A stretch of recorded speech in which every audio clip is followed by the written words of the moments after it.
How come I can't see it?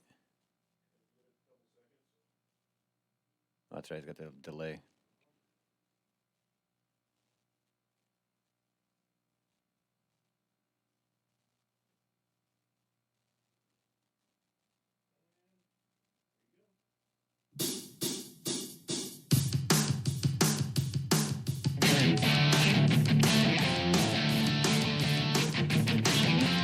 The Black Lung, the Black Lung Show, the Black Lung, the Black Lung Show, the Black Lung, the Black Lung Show, the Black Lung, the Black Lung Show, and starting fucking now.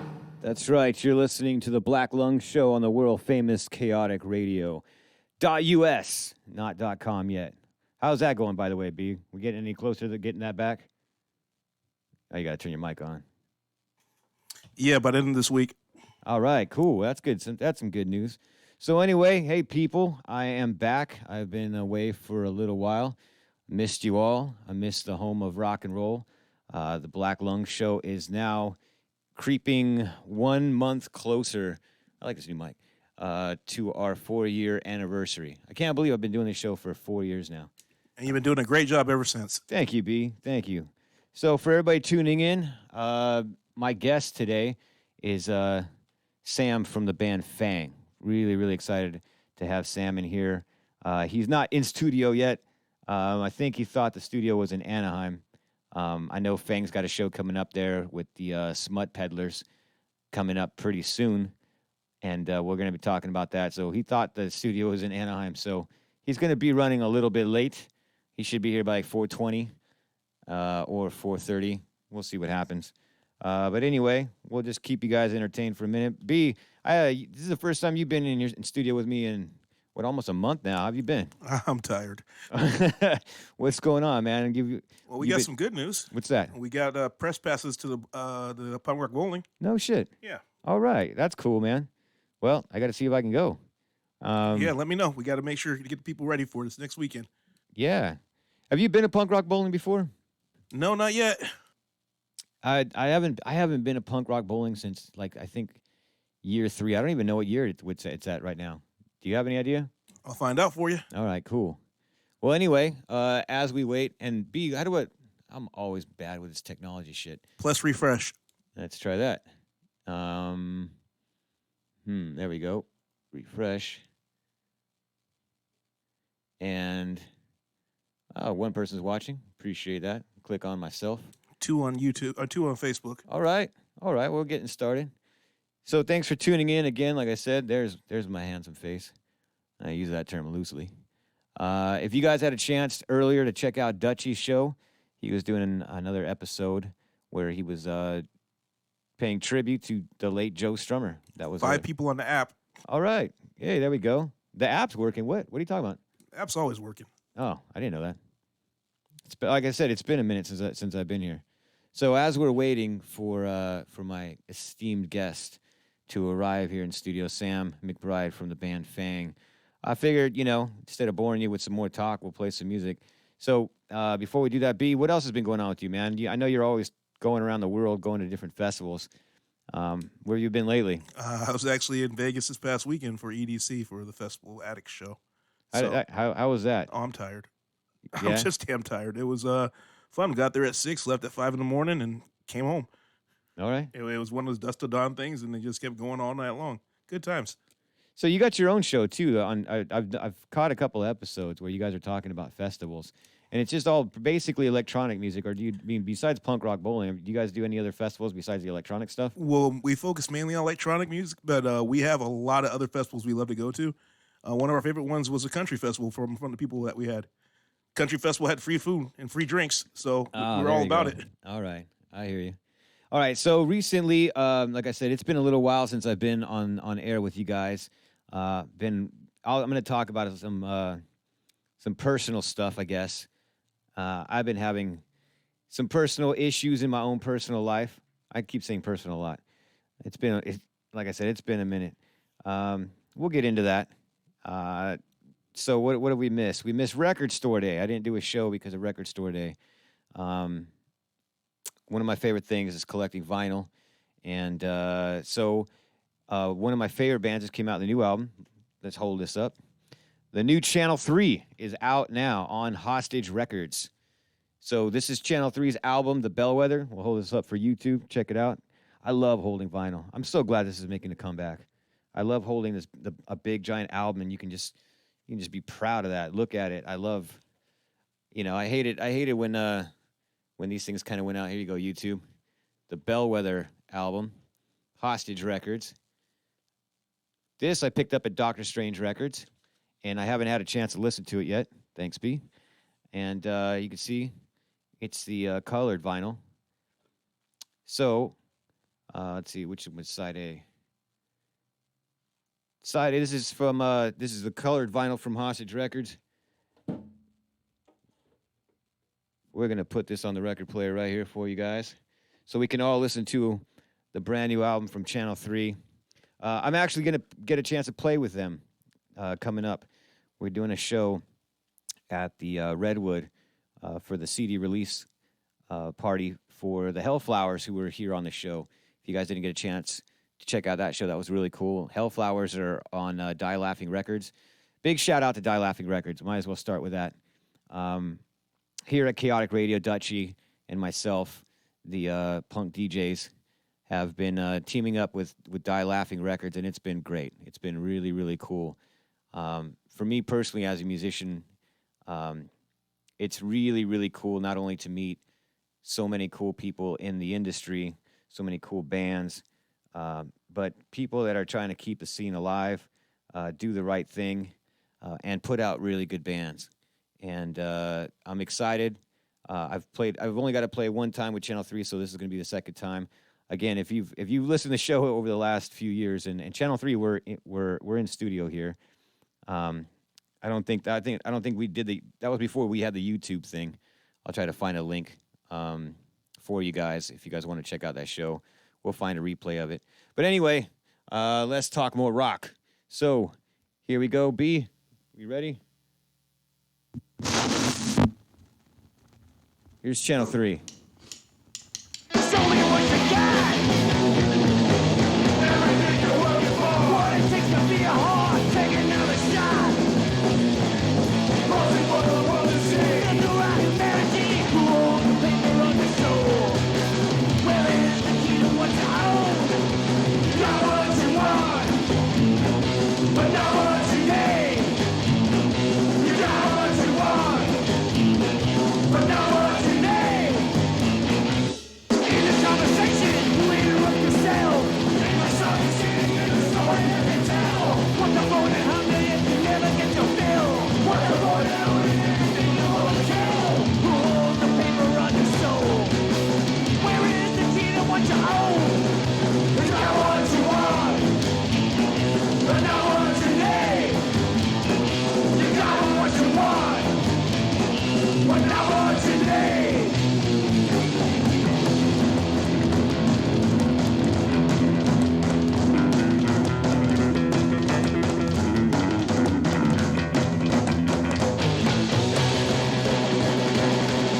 You got what you want, but not what you need.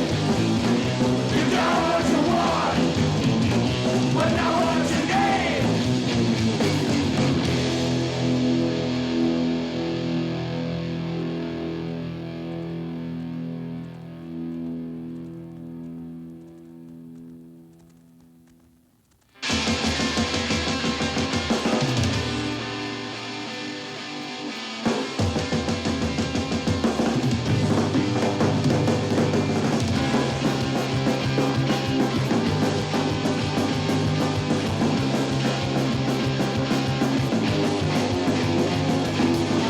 Everything you know turned upside down. All things you can be found. There's something you can say. Where is your reason to believe? What the fuck you yelling for? My spit like civil war. So you see up on the sky. What's the tale of tells a lie? Here comes the news you waited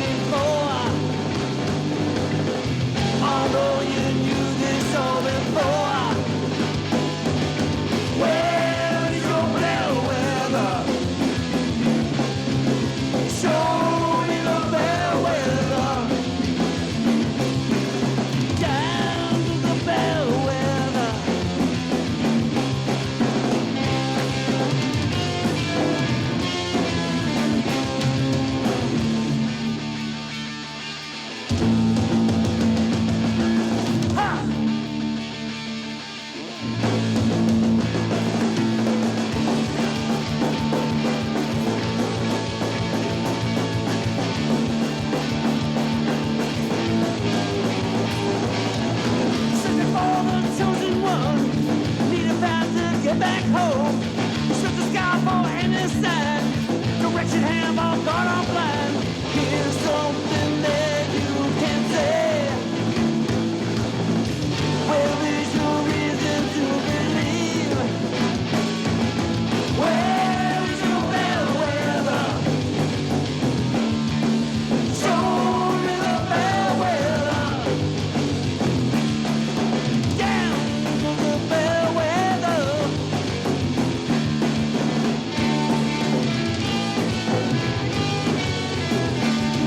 The bell weather. The bell weather. The bell weather.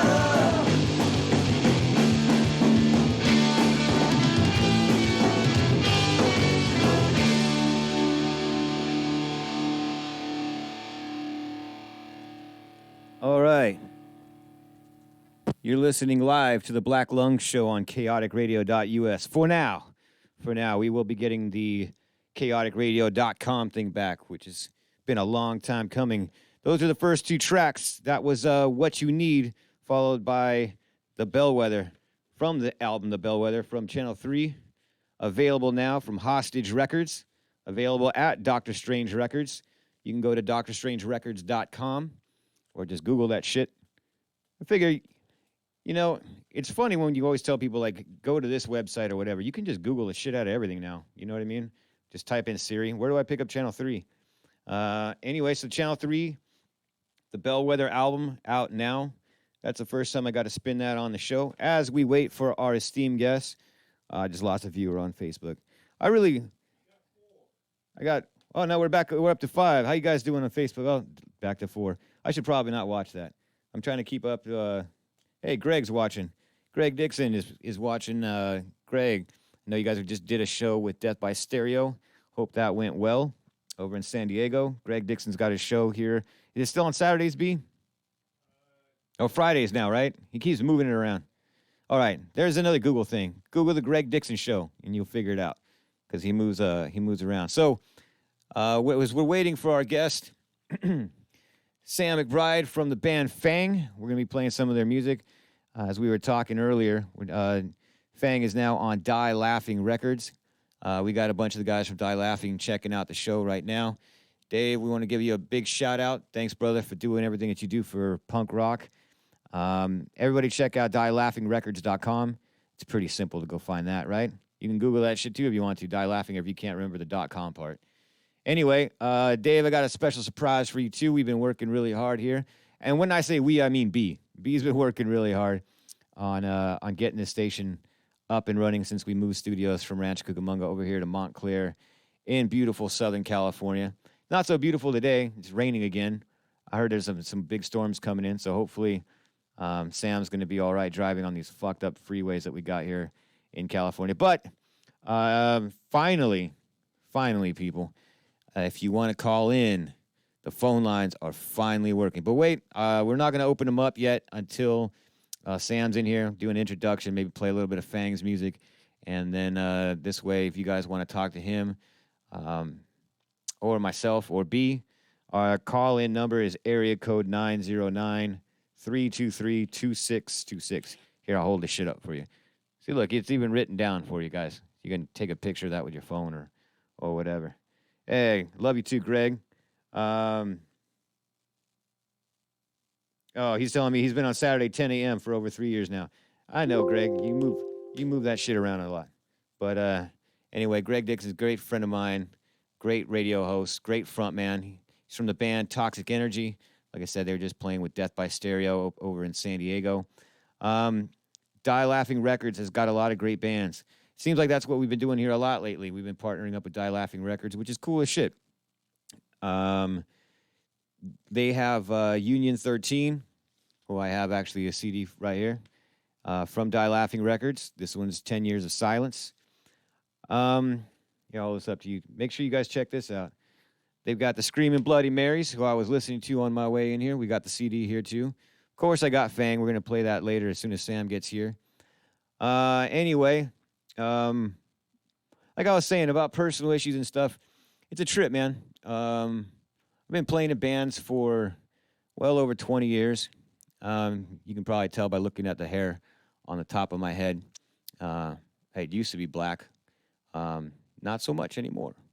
Anyway, as you guys are watching on YouTube and Facebook, you can probably see I got this big giant thing of water here.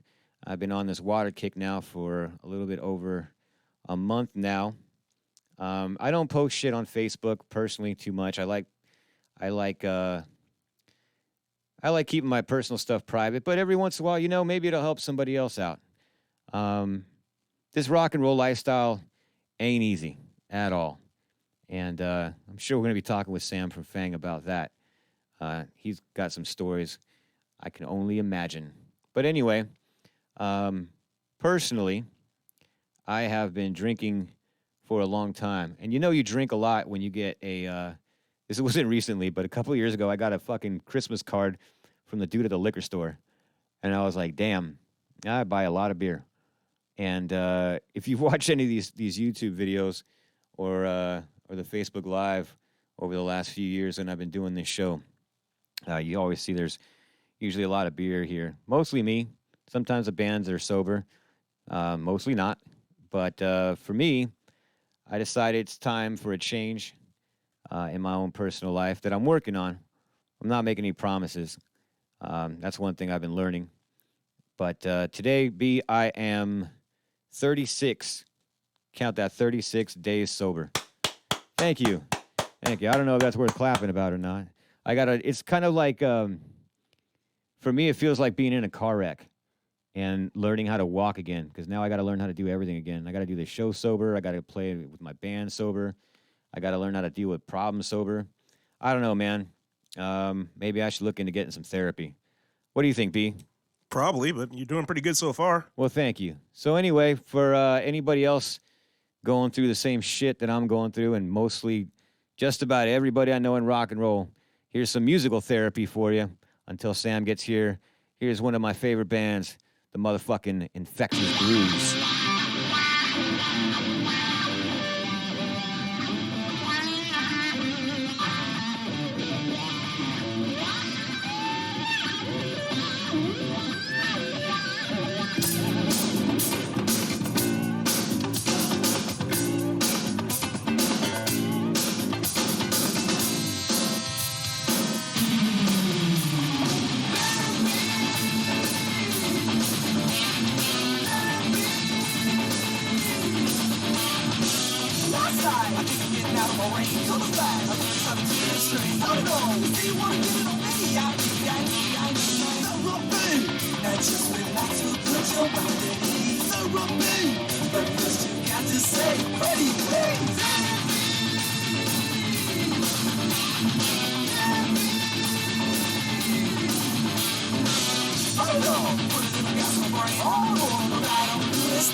And we're back on the Black Lung Show. I'm Ryan Pena. Yeah, I might need to get some therapy.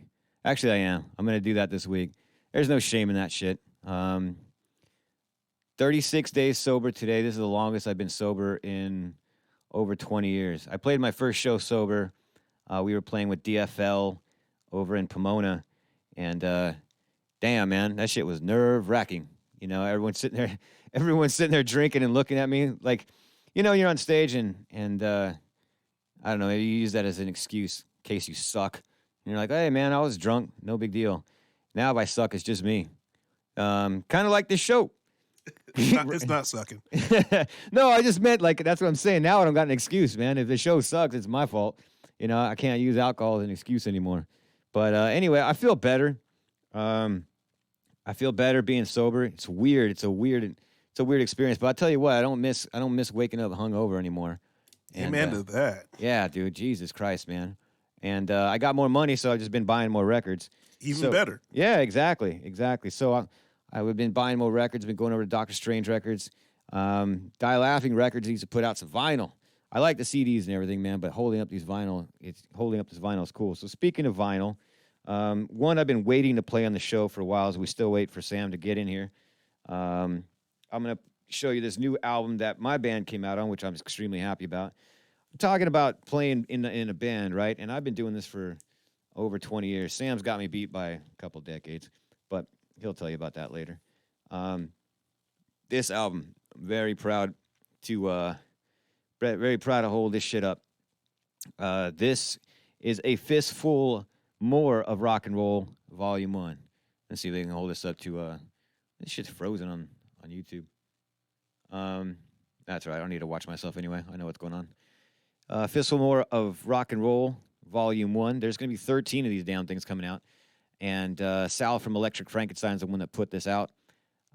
Super stoked to be on this record with him. Hey, my sister's watching too. Hey, kid, how you doing? Sister Minetta. What's going on? Oh, yeah. Sorry, YouTube or Facebook. We got cameras on my left and we got cameras on my right. Anyway, this is the new album that's out on Savage Magic Records. A Fistful More of Rock and Roll. Look how cool this is. That's what I'm saying. I've been playing for a long time. This is actually the first time that I've been on vinyl. I've been, you know, we've had CDs out and stuff like that, but nothing as cool as vinyl. And this one is the limited edition. Let me pull this shit out for you guys so you guys can all check this out too. I love that, man. The colored vinyl. So this just came out on Savage Magic Records. There's a lot of great bands on here too. The Adolescents are on here. My good friends, the Fockwolves, the Kung Fu Killers, the Backyard Babies, Electric Frankenstein, the Hip Priests, and the Motherfuckers. Now that is actually one of my favorite band names of all time. It makes me happy saying that. How could you not say the Motherfuckers and not smile, right? Like that's just the best fucking name ever. It's rad, right? Like it's just so simple and genius. So to not make you guys bored with the show and just hearing my voice talking until we get with the interview, I'm going to spin this shit. Be you ready? Yep. All right. So here's the first track. You guys know who these people are. Here's a legendary Adolescence. You're listening to the Black Lung Show live on Chaotic Radio.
we're back. That was the first track off the new compilation, A Fistful More of Rock and Roll. Those were the Adolescents. That was Lockdown America. And for everybody watching, which is, we got a lot, so I appreciate that. Everybody from Die Laughing Records is tuning in. The phone number is area code 909-323-2626. Give us a minute. Let me introduce my guest. Let me talk with this cat for a minute, because I've been looking forward to having him on the show for a while now. And ladies and gentlemen, we got the Facebook. I know it's freaky, brother. Facebook, YouTube, and then everyone listening on the app, as well as at the Chaotic Radio. Mr. Sam McBride from Fang, thank you very much for coming in studio. No, my pleasure. Sorry for being late. Oh, that's all right. That's all right. So how was that? How was the drive over here? Was it crazy? No, it was not bad. I just thought, for some reason, I thought I was going to Anaheim, and then I'm not really familiar with Los Angeles, so I didn't know where Montclair was. So, I don't blame you. A lot of people don't. Whoever, if you're from Montclair, no offense, it's That's all right. beautiful, wonderful. All right. So anyway, thanks again for coming in studio. You guys, well, let's start from ground zero. Oh, I was saying, I'll catch you up to speed real quick. So we're gonna talk some punk rock. We're gonna play your band Fang. Try to keep this thing a little bit entertaining and lively. That's good. That's good. Yeah, and then I want to talk to you about something a little bit more personal. Like we've never met, so Right.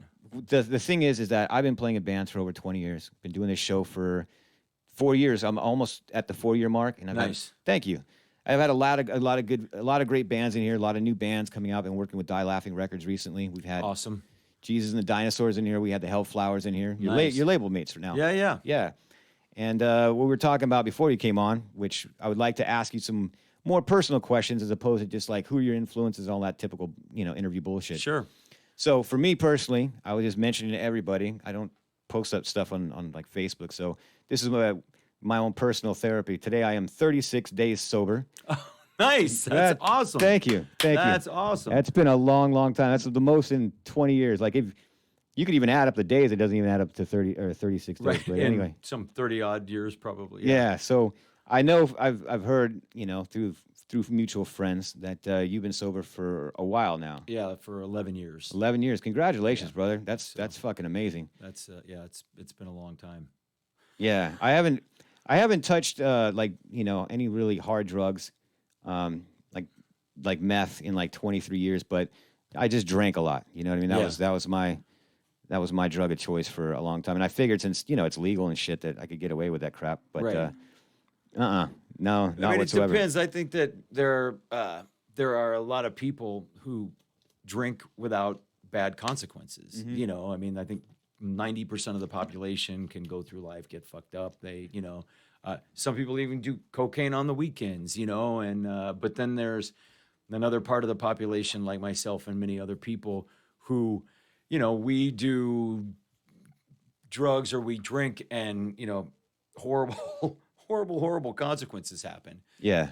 And so for people like me, that just have bad consequences, there are options, and that's great, because I think for hundreds of years up until, recently, the last 80 or so years, there wasn't any options. If you were like a diehard alcoholic or a drug addict, you were just, you were locked up or marginalized or died in the gutter. Yeah. So things are a lot. There's a lot more opportunities now. If you are one of the unlucky 10%. Yeah. Well, again, I wasn't planning on doing this, and I haven't. Well, obviously, since it's only been like a month, I've never done a show where I've actually talked about. I've had some sober guests, and I've talked about that with them. Yeah. But like I said, since fuck it, it's my show and I can do what I want. So I figured I talk a little bit about sobriety. I don't want to bore anybody, especially if anybody that's drinking right now. Go ahead, have a knock yourselves out. You know what I mean? Have one on me, whatever. I wish I could be there with you. I've just finally realized that I can't. And here's a funny story too. So Jillian, I know she's watching right now from Die Laughing Records. And so recently, here's the reason why I finally figured out that I can't drink anymore, even though I've known this shit forever. Right? I was under that stupid impression that, I can handle it. So I quit for like 2 weeks, and I was all proud. And I was like, yeah, this is going to be awesome. And I went up to Sacramento, and that's when I met Jillian, and she gave me a lot of the Die Laughing merch and stuff. I got your CD here and the Screaming Bloody Marys, a bunch of stuff, right? And she meets me at the hotel room. I was up there for work, and I'm having a beer, and she's telling me that she's sober. I'm like, cool, good for you, right on. And I hadn't had a drink in 2 weeks, so I'm there for work, and I'm going to all these conferences and stuff, and I just started hitting it hard. And sure enough, probably only about like 8 o'clock, I'm standing outside smoking a cigarette. I'm telling everybody, fuck, I don't care. It's a true story. And there's a bar right at the Hilton or wherever the hell I was staying at, and it's got glass windows.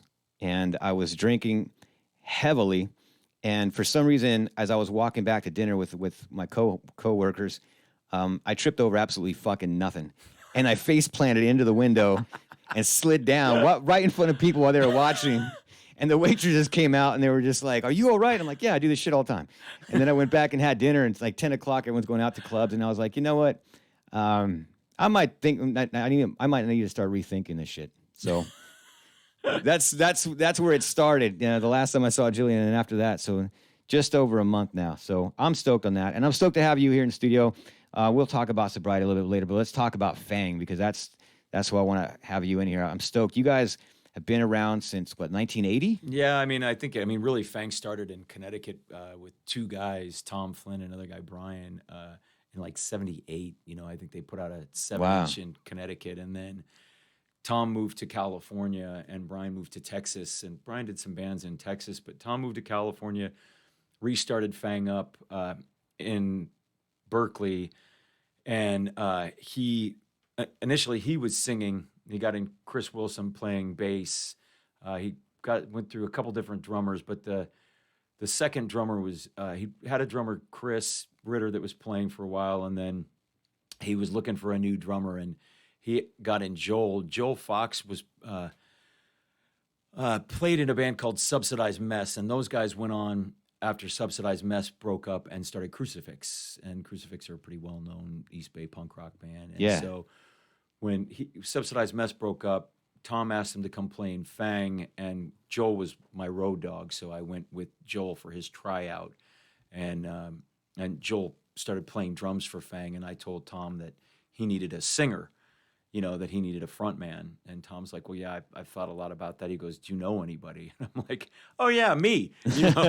So that was sort of, he's like, okay, we'll come back next week. And then that was a million years ago now, but I started singing with him then. And then Tom ended up quitting in 84. Okay. And when he quit, at first we kind of just broke up the band when he quit. And then Chris and I later came back to him a couple months later, said, we just want to keep doing this. So Tom gave the band to me, and I've been, running it ever since 1984. Wow. So it's a long time. Yeah, that is a long time. You guys are coming up. That's getting close to 40 years almost, right? Yeah, I don't even like to say that because Sorry, man. That's all right. Well, no, that's something to be proud of, man. The longevity, you know what I mean? That's actually cool. I'm impressed because, like I was saying, I sing in a band and I want to keep fucking singing until I can't do it anymore. And I don't think that there are many genres where you see that anymore. I think that like the old blues players, that at least for people, like we don't do this for money.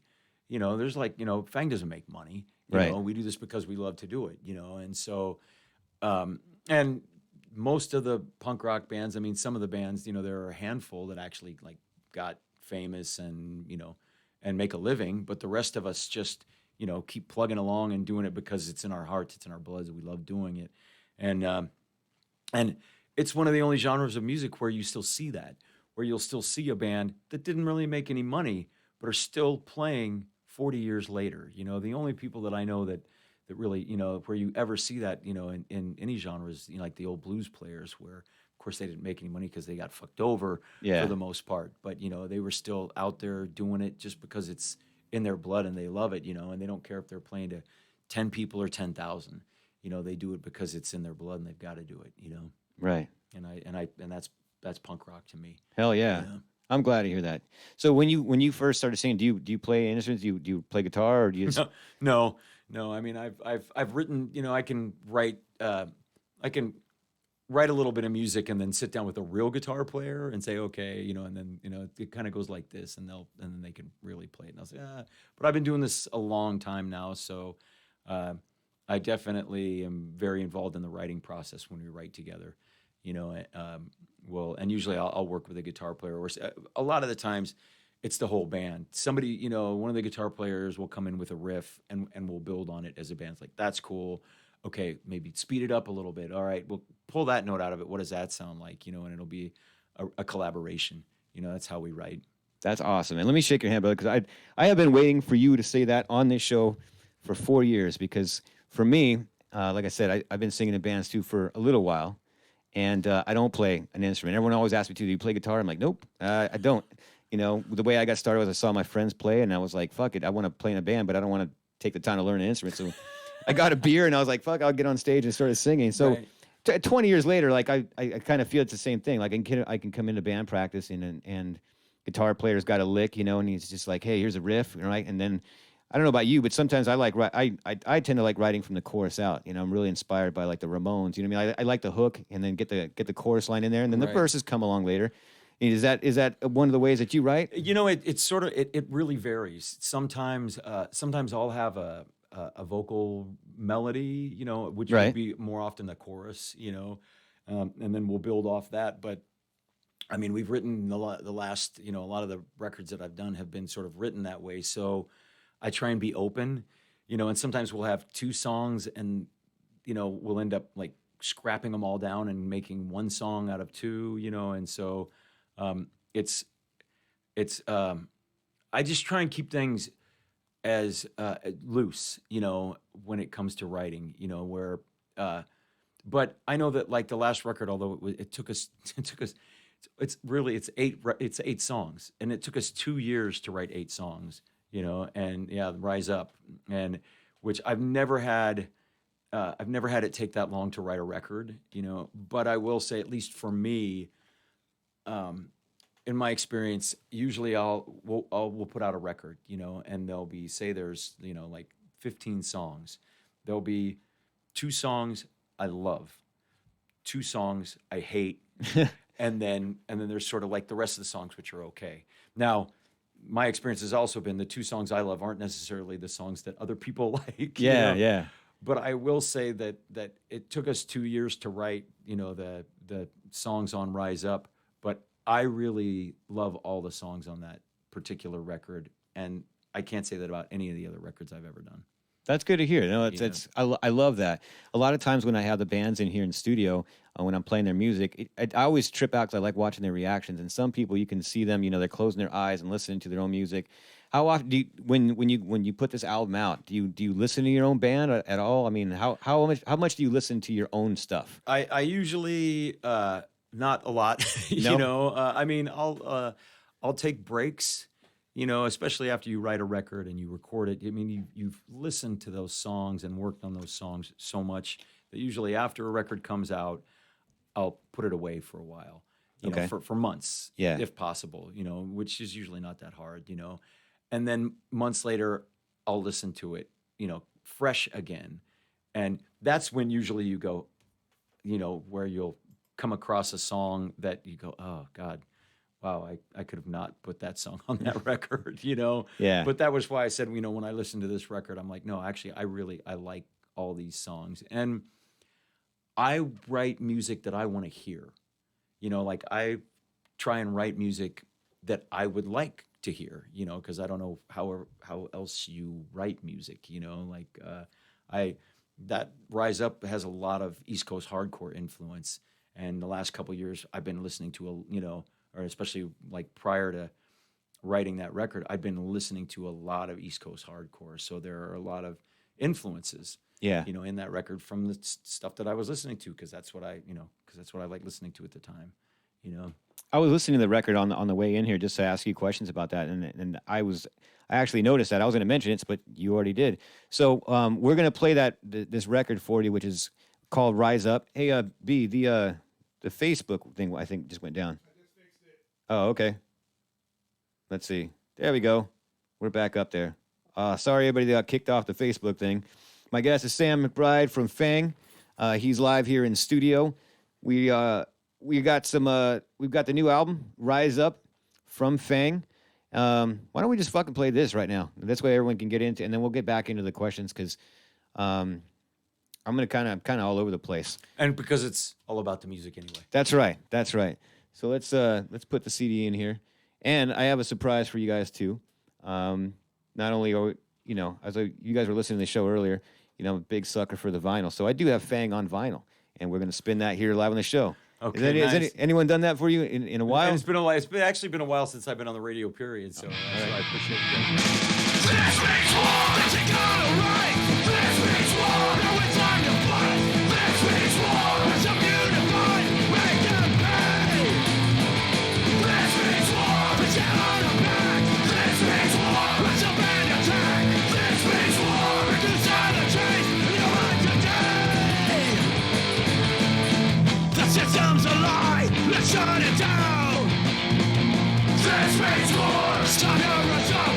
Be underground. This means war. What will it take? This means war. You can't break me down. This ain't no true democracy. This is mindless slavery. This is war.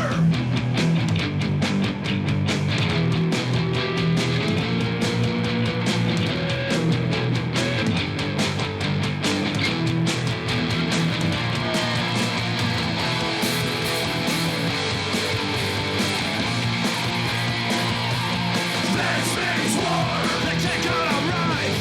Now it's time to fight. This means war. They stand on our backs. Rush up and attack. This means war. Join the underground and shut them down.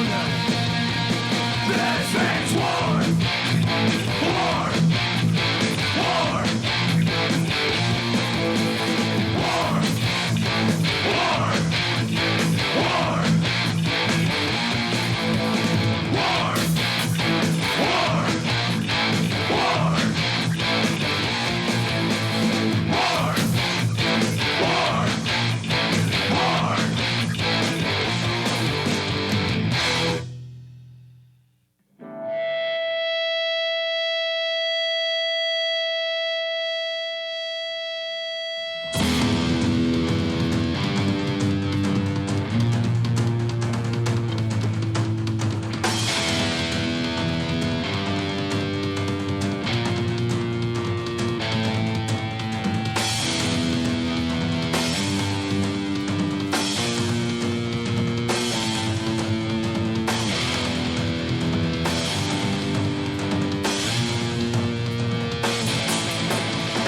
When the shit goes down, now we're down, bring down. Lost your blood, Rachel. Where the fuck were you?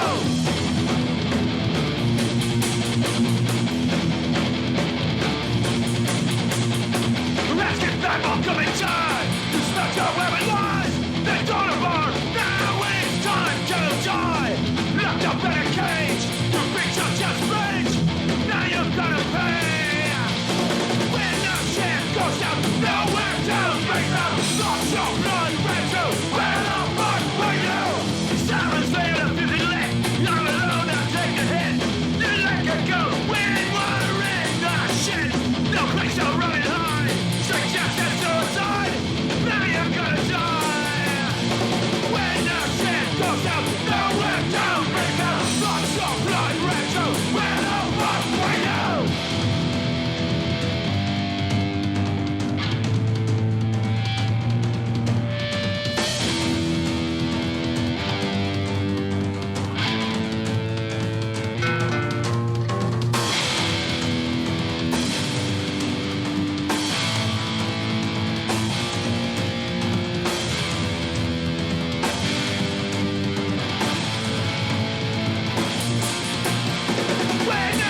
goes down, nowhere to bring them. Lost your blood, Rachel. Where the fuck were you? When the shit goes down, nowhere to bring them. Lost your blood, Rachel. Where the fuck were you? All right. All right, we're back. Those are the first two tracks from the new album, Rise Up, from Fang. My guest in studio today is Sam McBride. Thanks, waving again to all the people on Facebook. and everybody here on YouTube as well. If you guys want to call in and ask Sam some questions, let me hold the number up for you again because I don't even know it yet.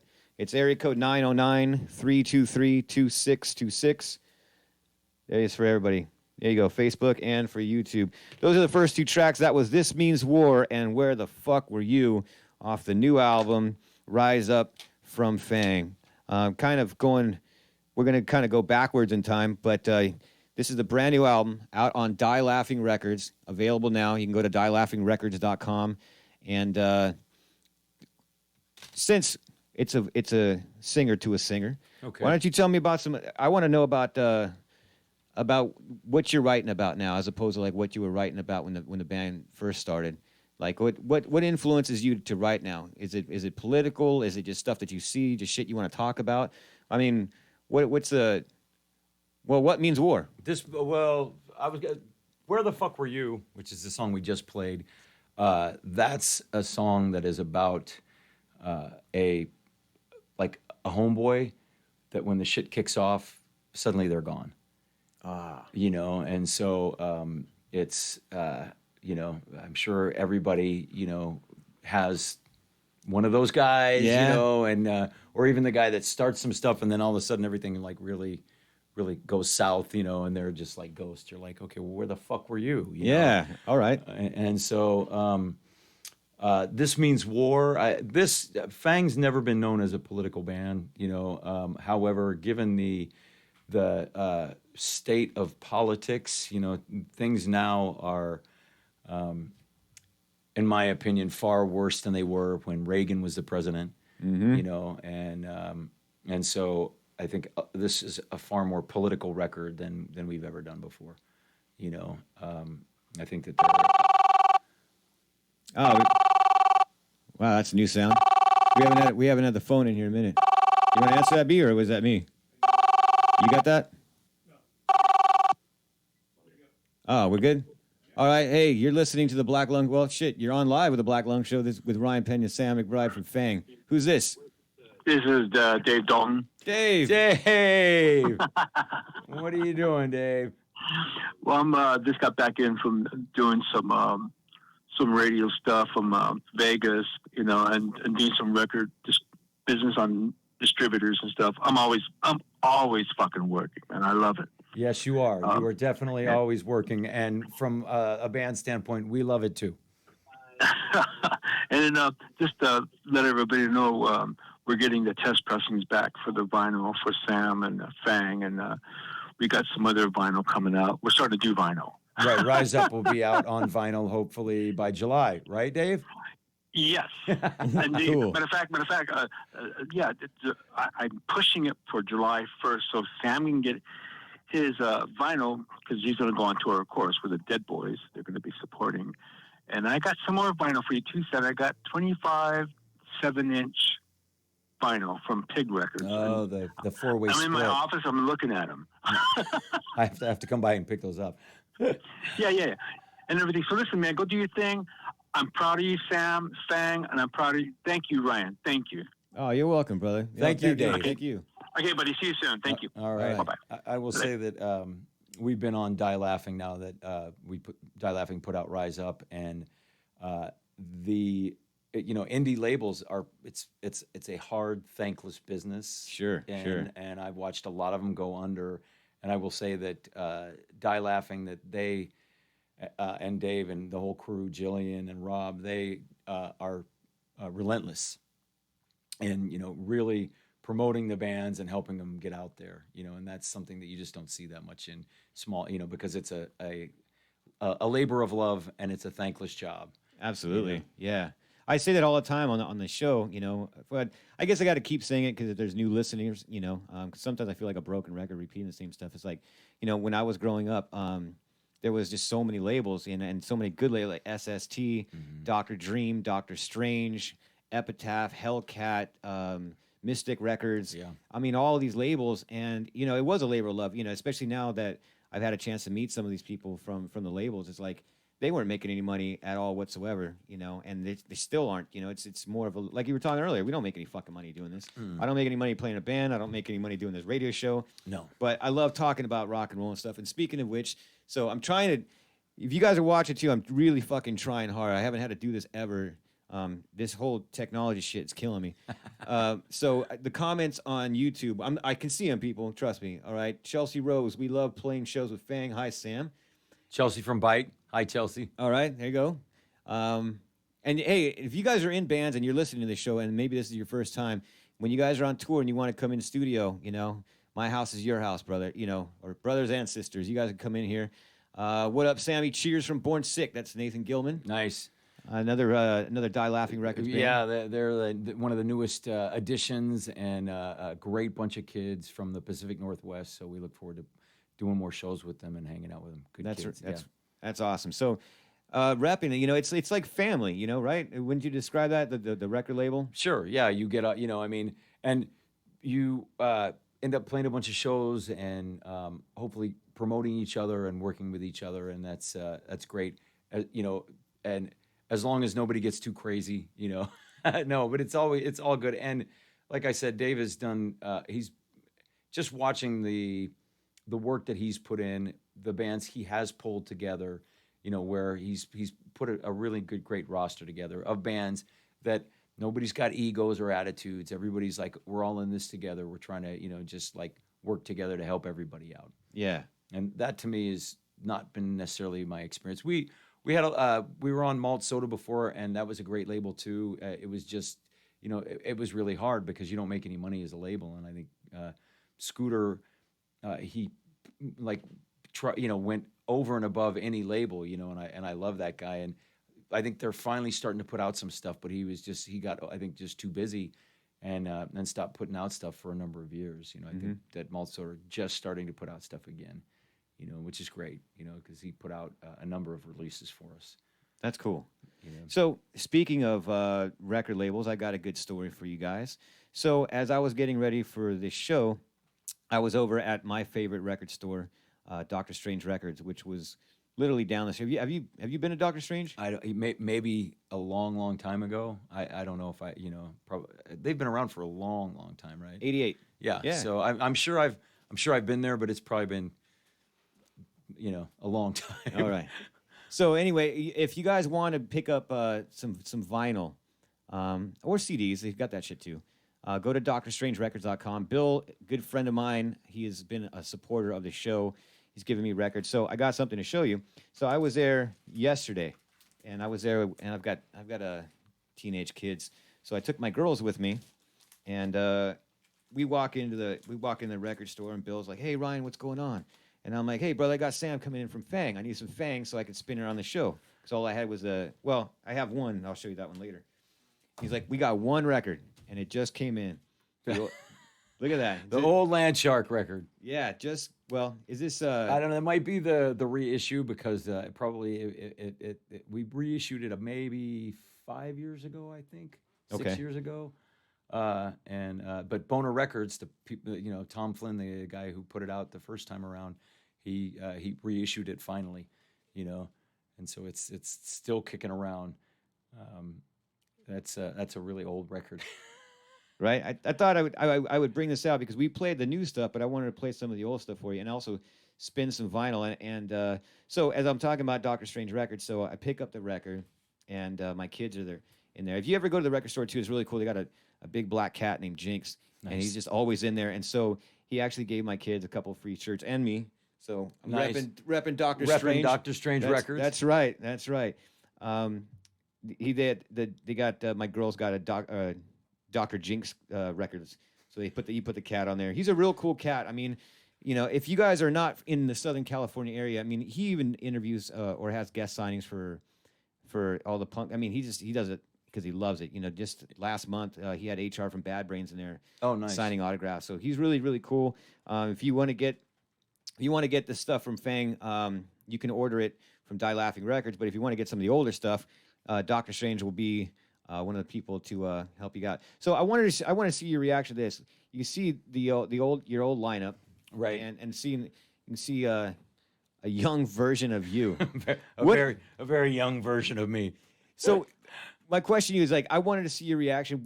What goes through your head as you're seeing those? I mean, what are the memories, anything that you want to share with us as you're looking at holding your own vinyl from? Well, I mean, that I guess it's some of it's like how far, where things are now and in relation. Like, so the drummer Joel Fox that I was talking about earlier, Yeah. he just got out of prison about 6 months ago after doing about 16 years. And so I just talked to him the other day, and and his then girlfriend at the time, that's her, Julie Lindsley. I just talked to her on the phone the other day. She and I grew up together. Her brother was a bass player in the Jim Carroll band. Oh wow. And so in the last record we did, Here Come the Cops, which came out before, a couple years before Rise Up, we did a cover of People Who Died, the Jim Carroll song. Yeah. And so Jules and I, we were little kid, like 11, 12, and we would go see the Jim Carroll band because her brother was a bass player. And so there's just a lot of history there, but Chris, I talked to every once in a while. He was the bass player, and Tom I talked to fairly regularly. The one thing that's the anomaly in this is that Joel made us put this surfboard on the back of the record because when we were compiling all this stuff, well, I skated, but I never surfed, and Joel never surfed either. Why he made us put the surfboard on the back of the record, I don't know. But there's a surfboard, a Hobie surfboard on the back of the record. I think. So when's the last time you listened to this record? It has been a long. These are the long- pictures for everybody on YouTube that we're checking this out. Yeah, a long time. I don't listen to that record very often. We were talking about. I was talking to somebody about how L.A. punk rock and Northern California punk rock differed, and that I was this morning. I was talking to a friend of mine, talking about the adolescence, and the quality, the recording quality of a lot of the LA bands was far superior to the recording quality of the Northern California bands, because I think back, the record industry was based in Los Angeles. So I think that bands that were in LA back, in the late 70s and early 80s had access to better studios than we did. And so you can, you listen to the Adolescence record and the recording quality for that time, it's amazing. And you listen to some of the Bay Area bands from that same era, and you can tell the difference. It's they had much better equipment down right. here than we did up north. Well, let's not keep people waiting. Let's. I don't know what track this is. You don't have any of the songs listed on this record, but I just all I know is that this is side FU, and I'm not making that up. That's what it says, side FU. So It's also 45 RPM. yeah. I'm switching that right now because I already fucked that up earlier. That's what I'm saying. It's funny because Dutchie, he's a real punk DJ. Like he's got the voice and everything, and does a show. It goes off without a hitch. Not my show, not so much. I was playing my own fucking record, and I was playing the Adolescents. Just we were speaking that, like they're the first track. I think earlier, and I'd played a record before that, and I didn't switch the speed, so it was all chipmunk sound. So try not to fuck this up again, which I usually do. But it's all right because it's side fuck you. So here you guys go. Here's some early Fang for you. You're listening to the Black Lung Show. I'm Brian Pena, and my guest is Sam McBride.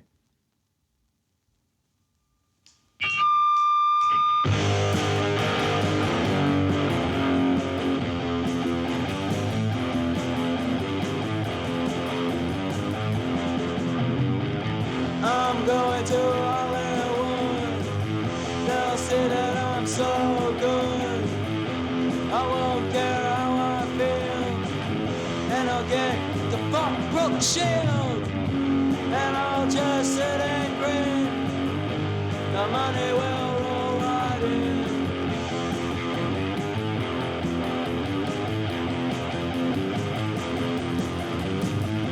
And I would give you some if you only would have treated me nice. And you wish that you did. You'll feel pretty stupid. And I'll just sit and grin. The money will roll right in.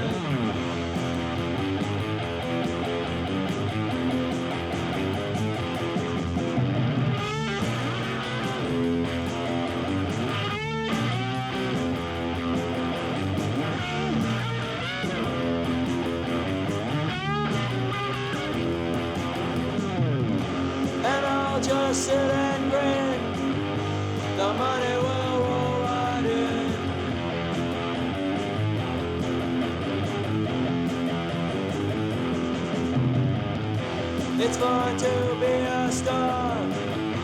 It's nice to have a car. Yeah, you'll have to admit that I'll be rich as shit. And I'll just sit and grin. The money will roll right in.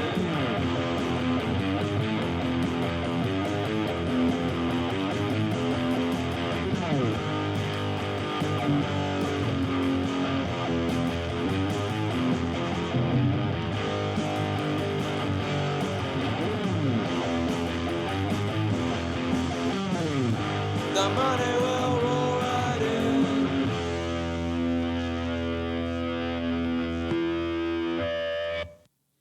All right, we're back live on Chaotic Radio. This is the world famous Black Lung Show.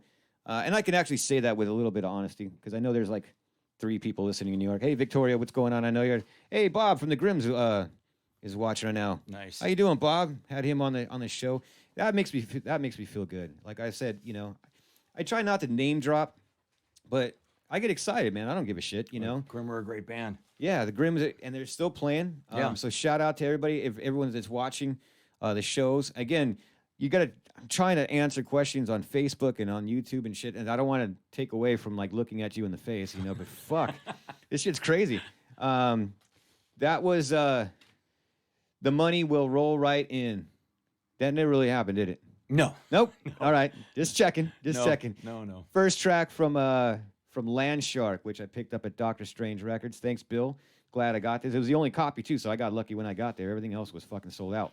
So that's good for your band.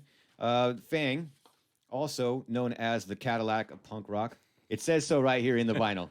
I'm not making this shit up. That's what you guys have in your vinyl.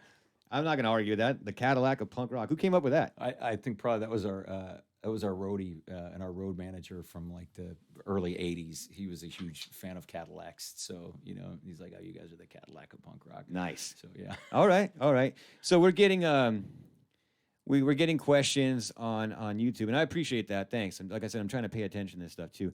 So before I want to ask the question, I'll ask it my way because this is actually one of the few questions I prepare. Usually I just shoot off the hip, just like we're talking from band to band. So I think personally, and I want to talk to Sam about this because I've heard some stories recently. So I personally think that there's a big problem with punk rock right now, and it's PCP. And PCP, I smoked a lot of PCP. No, I'm not talking about that kind of PCP, brother. I'm talking about politically correct punk. What the fuck is going on with fucking people nowadays?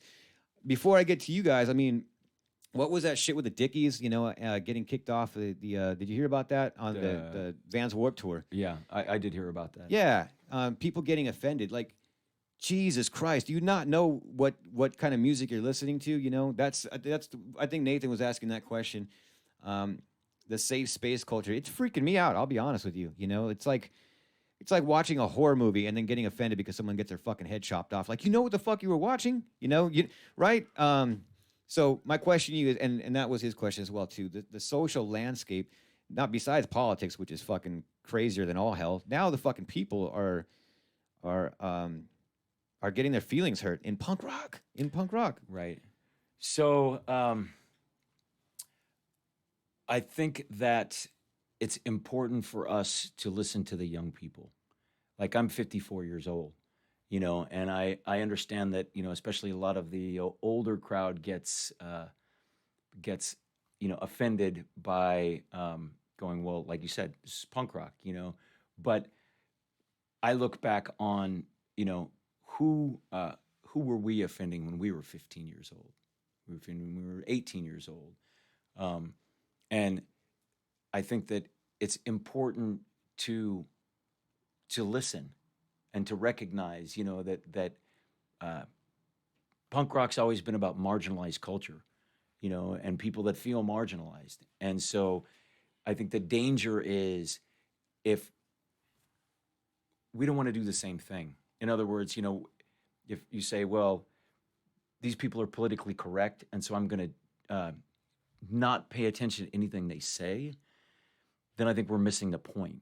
You know, that it's there's a reason people are doing what they're doing and saying what they're doing because they feel marginalized. They're not being heard. You know, and so I think that sometimes even if it affects me personally, which it has. Like we're not allowed to play Gilman Street anymore, because of things that I did, and I get that. But we if we can't hear that and we can't start listening to the young people and the things that they're saying, then we just become like the people that we were rallying against when we were 14 and 15 years old. All right.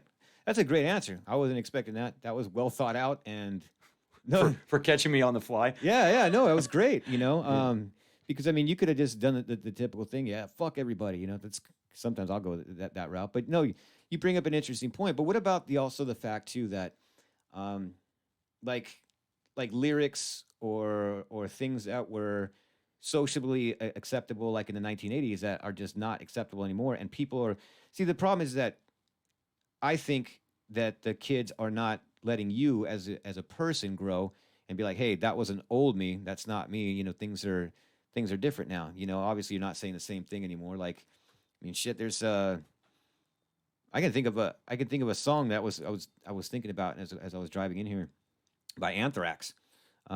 Shit, fuck, Satan, death, sex, drugs, rape. These 7 words you're trying to take.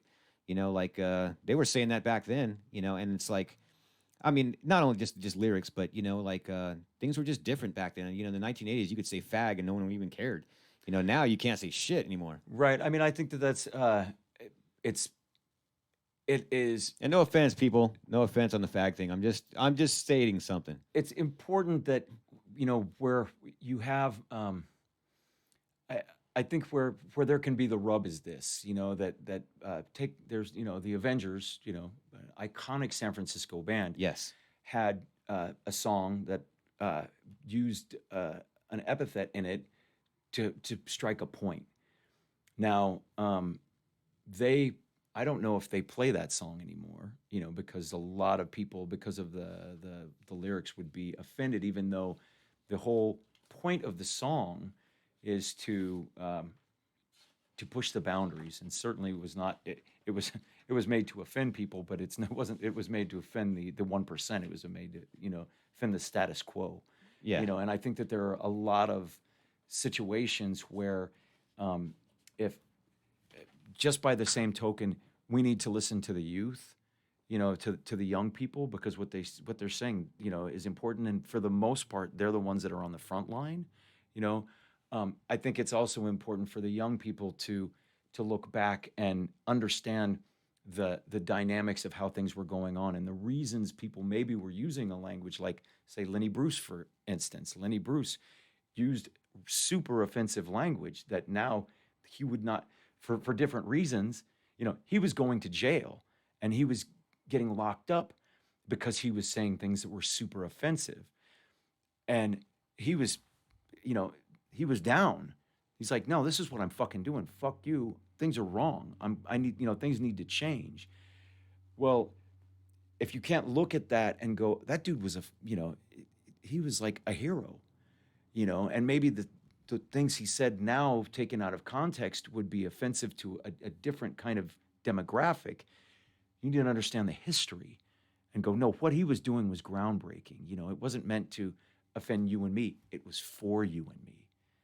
And so I think that that's where sometimes the older crowd needs to understand and listen to the younger crowd, but I also think it's wise for the younger crowd to actually look back at the history, and especially in music, know the history, know what was going on, because certainly, I don't know how many times I got jumped when I was, a 14-year-old kid with, blue hair and my ear pierced, and I didn't change my hair and I didn't take out my earring, and I got my ass kicked and I fought so that people today can walk around with blue hair and earrings and nobody says anything.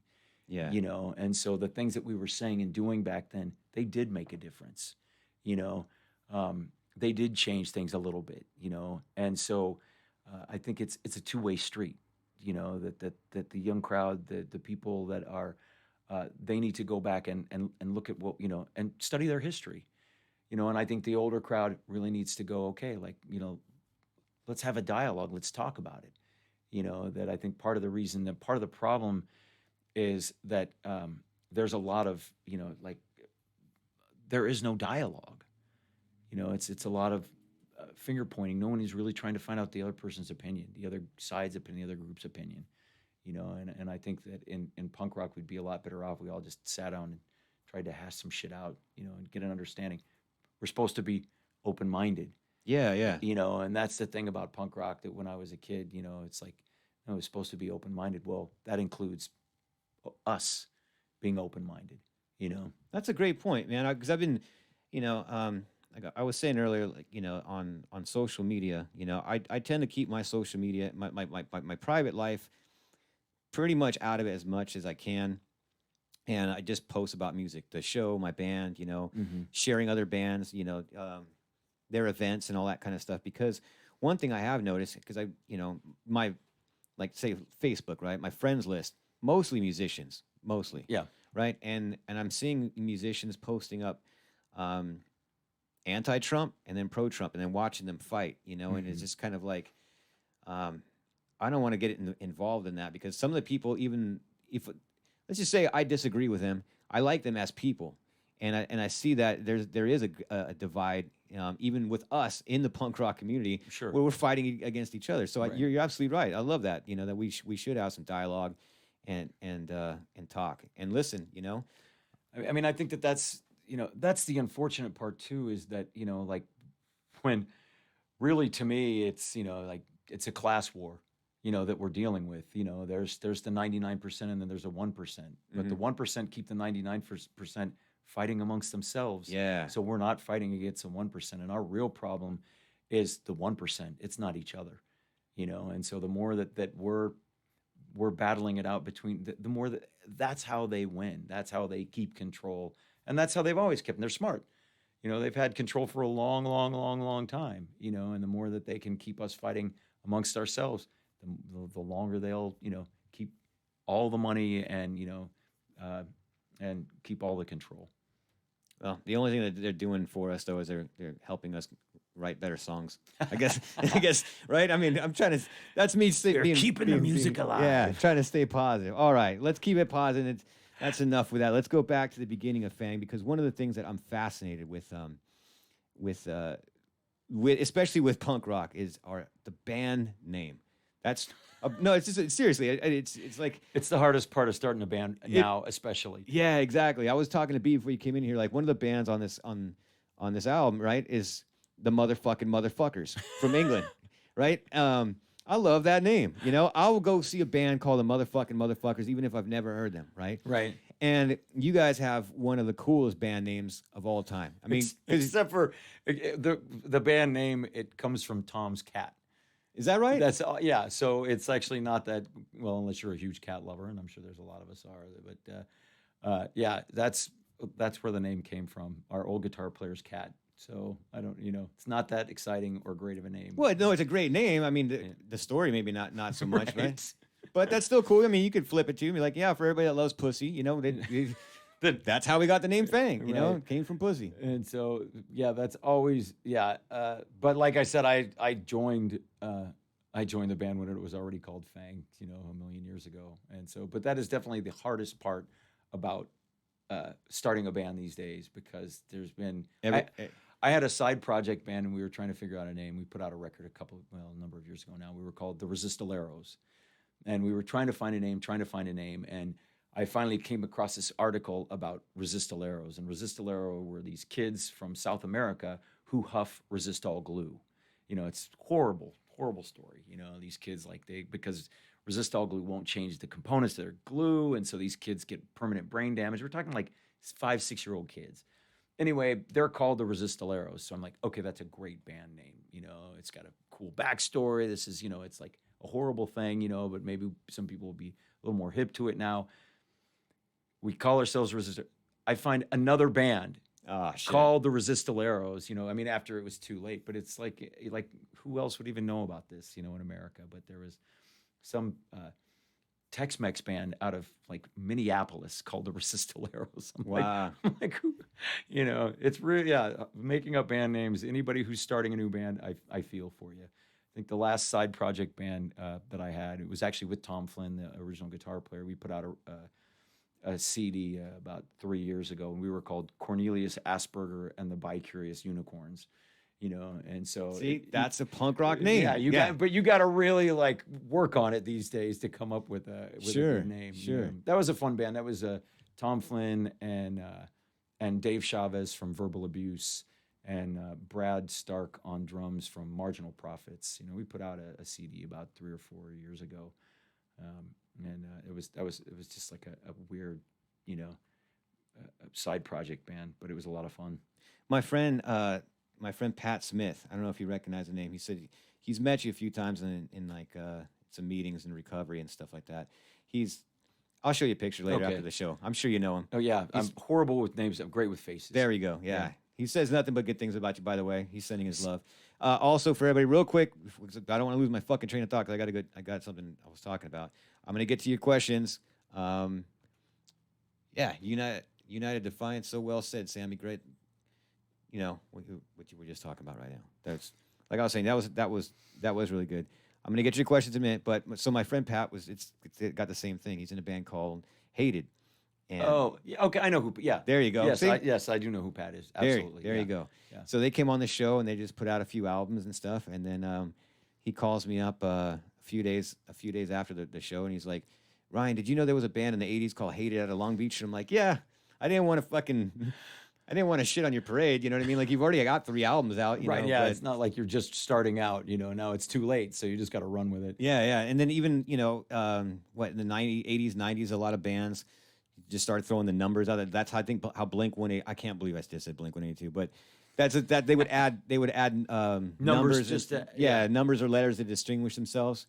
My old ex-girlfriend was in a band called All or Nothing HC, and that was because it was All or Nothing Hardcore because it was already an All or Nothing out of San Diego. So right, yeah, it's a pain in the ass coming up with band names. So what my personal favorite band name, because it just sounds so cool, was Dwayne Peters' band, The Exploding Fuck Dolls. I just love that name. I love saying that. Like if I saw that on a flyer and I didn't know who they were, I would go see them. What's your favorite band name that you've ever come across or seen? Well, I always loved Glucifer. Yes, and I love the band too. Me too. So they were like one of my all-time favorite bands, and they had such a cool band name. So that one was an easy one. Trying to think of some other good band names. That's hard. Toiling Midgets, was an old San Francisco band, which was really a bizarre band name. What does that even mean? Boy, now talk about putting me on the spot. This is hard. Butthole Surfers. We were just during the break. We were talking about the Butthole Surfers. It's a great band name, And it was even more ironic that a band called the Butthole Surfers could become commercially famous. Sure. Just because the name you would think would immediately count them out from that ever happening. Yeah, and that ties into what we were. Sometimes people apologize. There's a lot of great conversation that happens when the songs are playing and we're just talking amongst each other. But I wanted to go last night. I was unable to. You were at the book signing. Yeah, they had Gibby Haynes, the Butthole Surfers, I guess, put out a sort of a photo book history. They had a signing yesterday, so me and a couple friends went out to that, and it was interesting. And you were telling me that the Butthole Surfers had actually covered Fang before? Yeah, we played the Money Roll Right In. The Butthole Surfers used to cover the Money Roll Right In, as did a number of other bands. That's probably our most covered song. Nirvana covered the Money Roll Right In. Metallica covered the Money Roll Right In. Hey, B, could you find that for me, Butthole Surfers? Maybe they got that shit on YouTube. I don't know. It's on YouTube. Is it really? Yeah, I think they do there's an acoustic version on YouTube that they do, which is kind of it was kind of cool, and so we've had a lot of bands that covered Fang songs. Okay, that's cool. Now, personally, I don't know if anybody's covered any of the bands I've been in. I don't know, but how does that make you feel when you hear somebody else covering your music? Obviously, it's. Because like Green Day covers a Fang song, and there's a what? lot. And there's a lot of in the hardcore punk rock scene, there's a lot of people that are like, fuck Green Day. I'm like, dude, Green Day covered a Fang song. I'm fine with those kids, Yeah, it's all good to me, Right. It was, if nothing else, extremely shocking. We started Fang, and we were a bunch of kids playing punk rock, and so certainly to, especially like Nirvana or even Green Day or Metallica, bands that had a huge impact. I mean, these were huge bands, and to know that I had a tiny little bit of influence on that, because these are bands that, I mean, if they're covering your songs, they're listening to your band, they would come see us play. That's mind-blowing to me. Shit that we were writing when we were like, I mean, I was like 16-year-old kid, writing punk rock songs, and that they would have this kind of longevity, that they would have any kind of like legs. We were like, I mean, I was like 16-year-old kid. Writing punk rock songs. But no, that's just that they would have this kind of longevity. Yeah. They would have. It's all right. It's all right. Pay no attention to the man behind the curtain. Told you it's a punk rock show. You don't know what the fuck's going to happen anyway. So here's me totally not making an excuse to run out and take a piss again because I've been drinking way the fuck too much water. Oh, all right. B's got it pulled up. We're actually going to play. We're going to play more Fang for you when we come back. But I think this is going to be a trip to listen to the Butthole Surfers cover you guys. I would play the Green Day one. I think the fans would appreciate the Butthole Surfers more. I'm just saying. I love the Butthole Surfers. Ryan, I just talked to Harley from Cro-Mags. He wants to be on your show. I'll have Jillian Con. Fuck yeah. All right. There we go. Thanks, David. Told you, I'm trying to get back to your questions. Jillian's asking, too, if Sam, if you only had one album to listen to forever, what's that indispensable album? See, now that's mean. Why you got to be like that? Yeah, that's just tough. mean. I couldn't. That's like with that. Or if you're alone on an island, and you only had one record. Fuck. I don't. That would be. I can't even answer that question. Okay. If you gave me like maybe 10 records that that I could have with me, but just one, I don't even know what I'd say. I know it's not a fair question, Jillian. Yeah, How dare you? I know. B, you good? All right. So I'm totally not going to go. Well, no, you're going to see it. It's on fucking camera. I'll be right back. You're listening to Black Lung Show. My guest is Sam McBride. Check this shit out. First of all, we're not accustomed to this kind of arrangement here. We're not an acoustic band, therefore we refuse to play acoustically. Watch us go. Are you going to start that thing? All right. What are we playing first? Figure it out. Okay.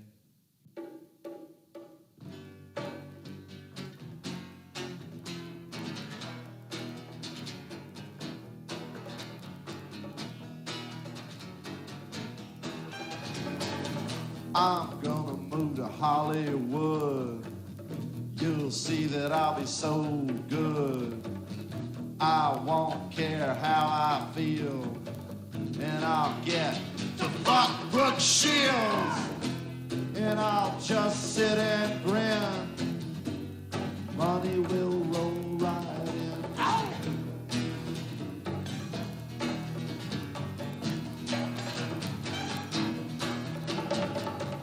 You wish you treated me right, and maybe I've given you some. Yeah, you will wish you did. You'll feel pretty stupid, and I'll just sit and grin. Money won't roll right in, no way.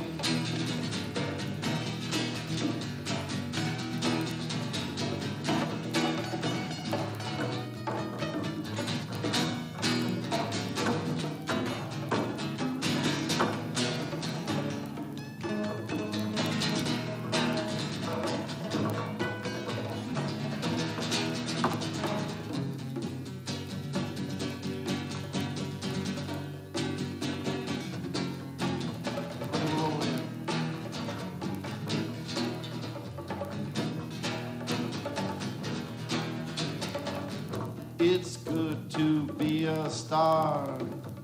It's nice to have a car. Yeah, you will have to admit that I'll be rich as shit. And I'll just sit and grin. Money will roll right in, no way.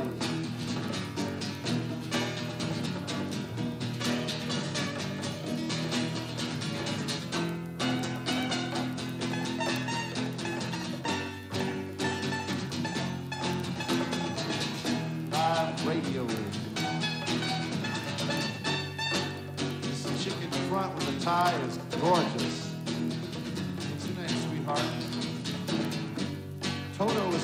dog, not a toilet. Good trip. I was asking you before I had to do my little pee break. What it's like listening to somebody cover your this is a new microphone. Listening to somebody cover your band. Not only cover your band, but actually play it differently than you recorded it. Like besides the acoustic thing, but putting their own twist on it. You know what I mean? Kind of like, I guess the best example would be like, because listening to that sounds like when Johnny Cash was covering Nine Inch Nails. It's the same song, but Right. Well, I mean, it's a that's. little bit different. I would hope that people, if they cover it, they would do that. Make it their own. Yeah, because I mean, we've done, we do a number of covers, and so I would never, I wouldn't try. I think the closest we did we did a version of White Riot for a Clash comp Okay. years ago, and that's probably we did it pretty close to the original, But all the other covers that we do, I think that you should make them your own. It's like you're paying homage to an idea, but I think also it's just like, why would you try and exactly copy something? Why not take something and then throw your own spin on it? I think that makes it far more interesting.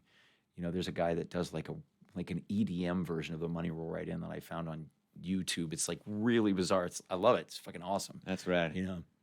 Trip out. So how is it that you go about picking a song with your band? Do you have to? It's like a vote, or you just come in and you're just like for a cover song to do? And do you guys play covers in your set? We play Jim Carroll. We play People Who Died Okay. Live, and I don't know. And we play Riot in Cell Block Number 9, which is I can't tell you who wrote it. I used to know, but Wanda Jackson made it famous. It was it's like an old country song, and but it's nothing like it's now the only thing that's the same are the lyrics. Okay. And even those have been altered a little bit to make them a little more timely. So we do Riot in Cell Block Number 9. We do Jim Carroll People Who Died, and Jim Carroll People Who Died we do our own version of too. And so usually I'll hear a song. I mean, Jim Carroll, like I was talking about, I've been watching Jim Carroll Band when I was a little kid, so I had a huge influence. That's one of my all-time favorite songs, and nobody covers it, which was surprising. Although I will say I went to a show at the 5-Star Bar on Friday. Okay. And there was this band called Dead 77. I don't know if you're familiar with them. I've seen them on flyers. The great band, and like real like punk rock, hardcore kind of crossover band. And all of a sudden they break out and start playing People Who Died. I'm like, holy shit! These are like they're young. I mean, they're like, I don't know, probably mid-20s or something like that. And they did a great version of it. But I talked to him after. I'm like, that's awesome, because to me, it's a great song. I'm surprised not more people cover it, Yeah, absolutely. I love that song. It's and then if you guys don't know what that song is, too, you can Google that shit. You can Google everything. I only got like about a half hour left, so I want to try to ask you some more stuff because my sister's watching too. Says your sobriety is inspirational. Obviously, she's pulling for me a little bit. You know what I mean? She says, any words of advice, hope for people who love someone with an addiction? Does he think prison affects recovery either negatively or positively? That's a good question. Does prison affect sobriety negatively or positively? That is a good question. Yeah, you wouldn't expect that on a punk rock show. No. The first time I got sober, I was in prison. But I had been in prison for years before I got sober, and because you can get drugs and booze, we make Pruno, and you can get drugs in prison. And so I'd been down for probably about 5 years before I stopped fucking around. So I don't think I don't think prison is a solution for anything.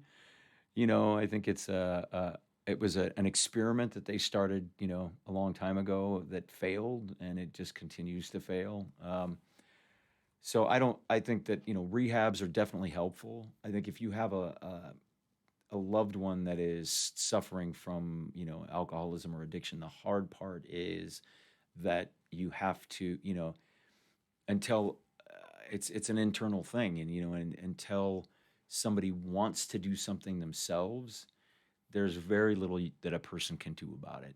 You know, like I'm sure you probably, if you stop drinking, you probably had people in your life tell you at some point, maybe you should slow down, or maybe, you can take a night off, Yeah, exactly. And what was your response to that? Probably was, fuck you, I think I'll have a fucking beer. I know that until I was ready to quit, it didn't matter what anybody said, Yeah. so I mean, my daughter, she's 20 years old, and when she was 14, she started drinking, smoking weed, getting loaded, and stealing, and luckily she was a kid, so I just started sending her to rehab, because I certainly didn't want her to go down the road that I went on, Sure. but the reality is all you can do is just set real healthy boundaries, around things like that with a person. It's like, she was a kid, so I could say, you have to go to rehab. But I also told her, look, you don't, you have a choice. You can go to rehab, or there's the door, and this is, well, she was 14 and then she was 15, and how do you tell that to your 15-year-old daughter that, you're scared to death and you're terrified and you love? But if you can't set a healthy boundary like that, and let somebody come up against a wall, then it's going to be a lot harder for them to actually have a consequence that's going to make a difference, Yeah. Oh, that's great. All right. So back to, I'll turn this to, you were saying about me. Yeah. My wife I love her to death. And that's one of the main reasons why I quit. And I hope to God, like I've been learning some things along the way. And one of the things that I've learned is that, I can't say I'm done forever, because I never know what's going to happen. I hope to God, that I don't fail. My mom actually called me. My mom still called me today on the way, just saying, I'm proud of you, mijo.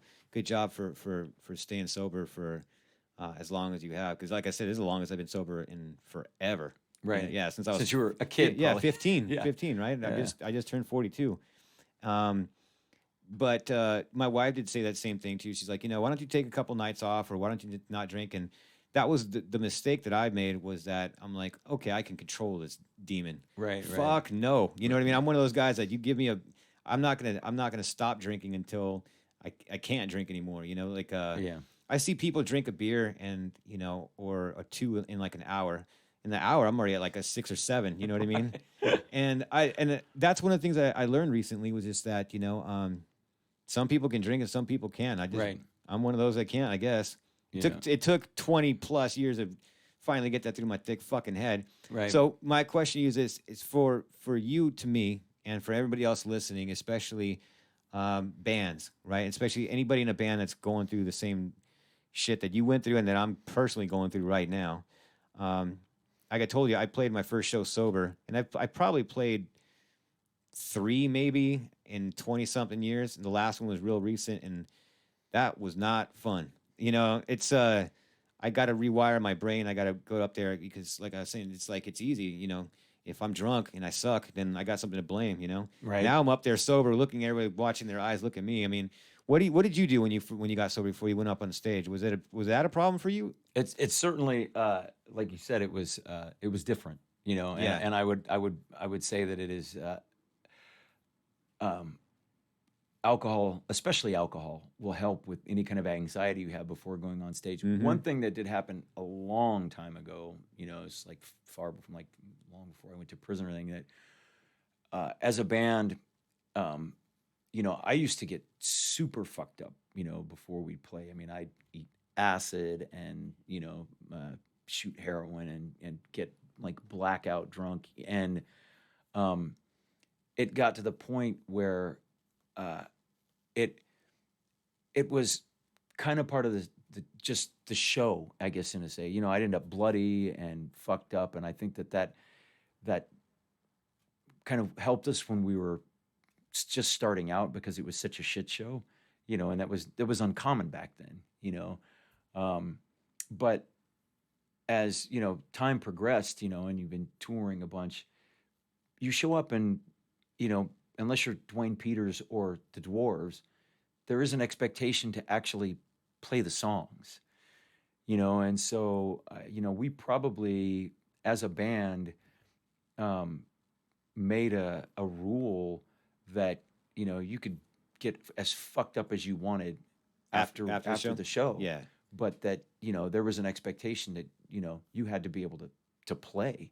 Yeah. You had to actually be, you had to be able to play the show, and you couldn't. And I mean, that started probably like 85 maybe.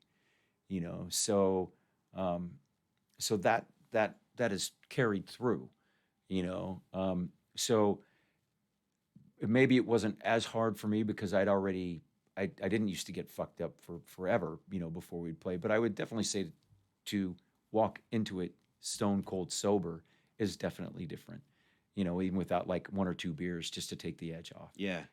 And but the other part about it is it's sort of like, you practice a song 100 times, and you go out there, and all of a sudden you're staring at people, and you're like, your mind goes blank, and you are choked up, but the music starts, and it's all in there, and at least for me, once it all kicks off, I find out, oh, I'm okay, I just roll with it, Yeah.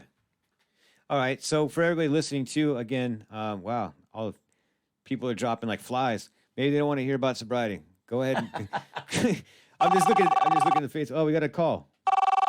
I'm assuming that's what the noise is. B, you got all right. Hey, caller, you're live on the air with Sam McBride from Fang, and I'm Ryan Penn, the host of the Black Lung Show. Who's this? I know both of you. This is Go Go Go Girl, Jillian Elizabeth. Hey, Jillian. Jillian, you're gonna throw another hard question at me that I can't answer. No, sorry for that unfair question.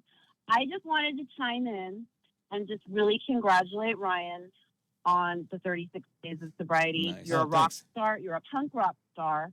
Sobriety is sexy, and you can do this.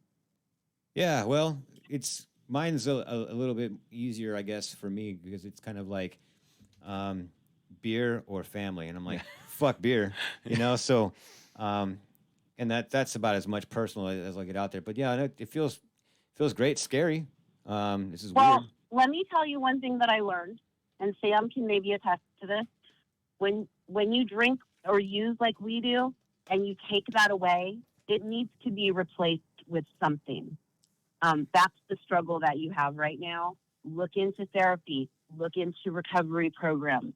Look Yeah. into something to get yourself out of yourself, to be of service, and to find a source higher than you that you can focus on, and you'll be on the right path. I think But that's enough preaching. I just excellent wanted to advice, say, hey. Well, thanks. And No, appreciate it. the show's fucking rad. Thank This you. show is like the best one you've done. It's like streamlined. Sam is an amazing guest, and I'm just proud to be a part of working with Chaotic Radio.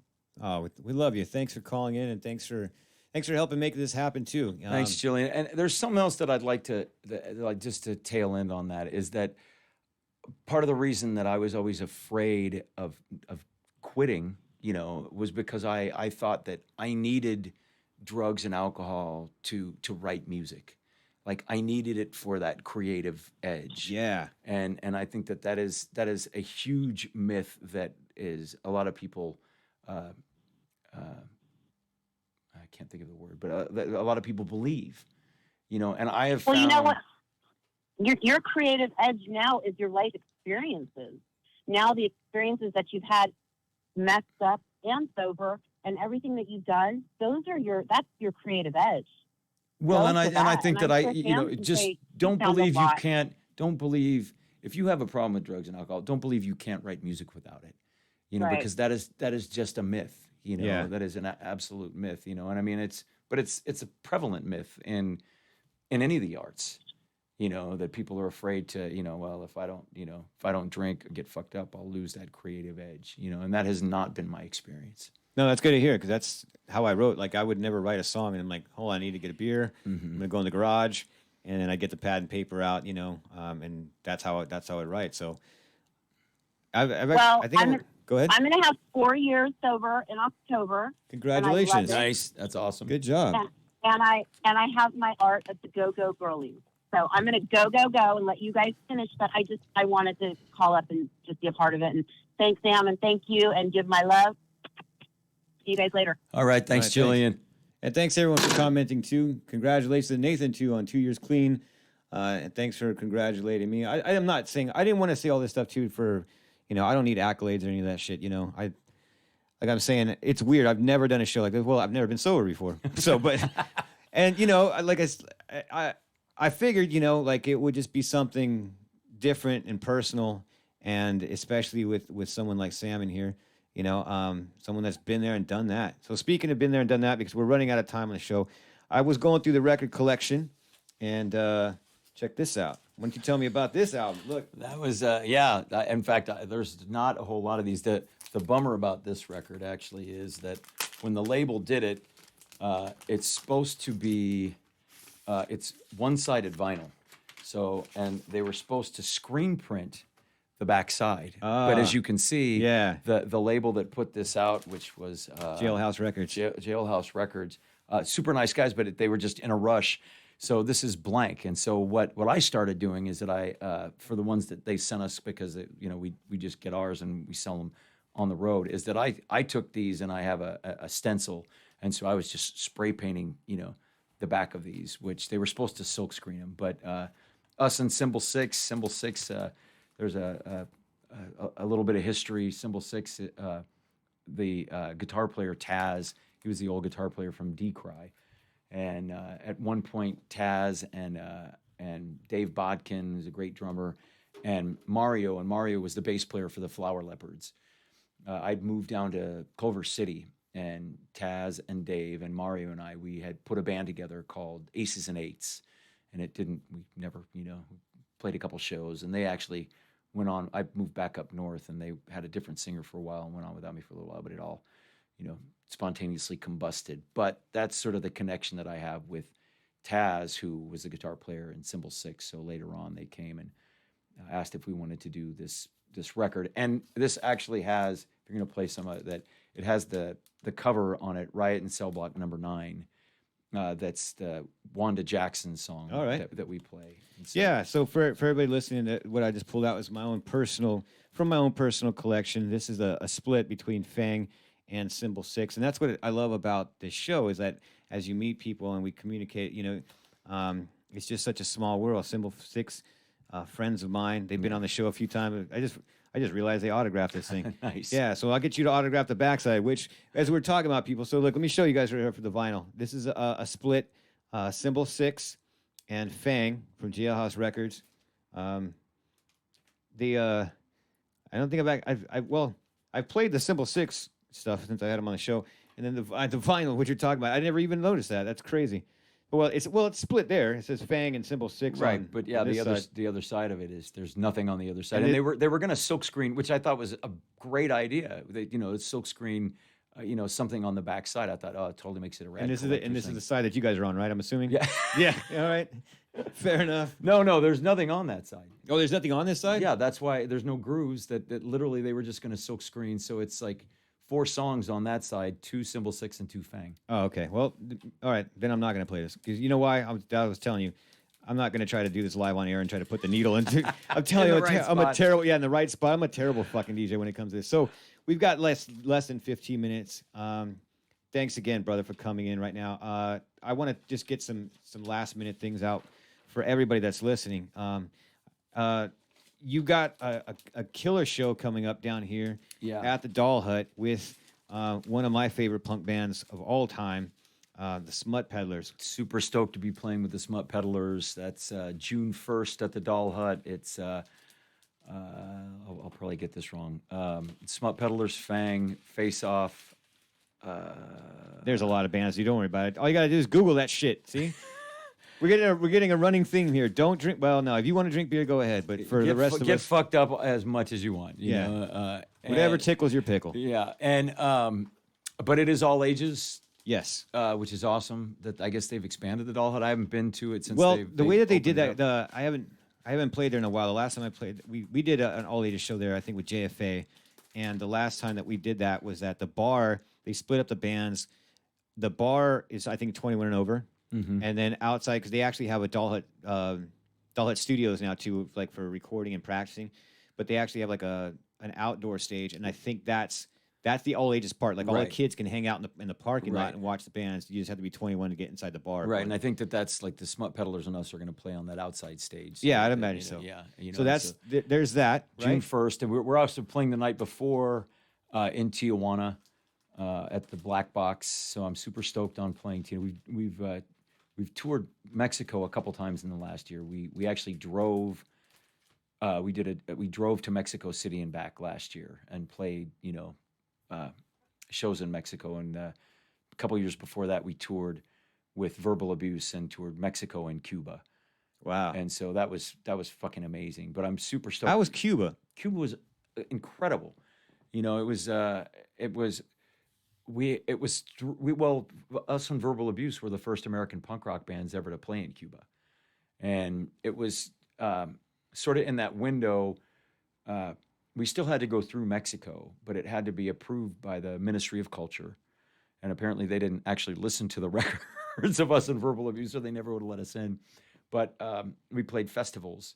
We did like 6 festival shows, and they had the 2 American punk rock bands, and they had 4 European metal bands that we played with. Who was that? Just out of curiosity. They Do you were. remember? Oh God, I would have to. It's been a while. It doesn't They matter.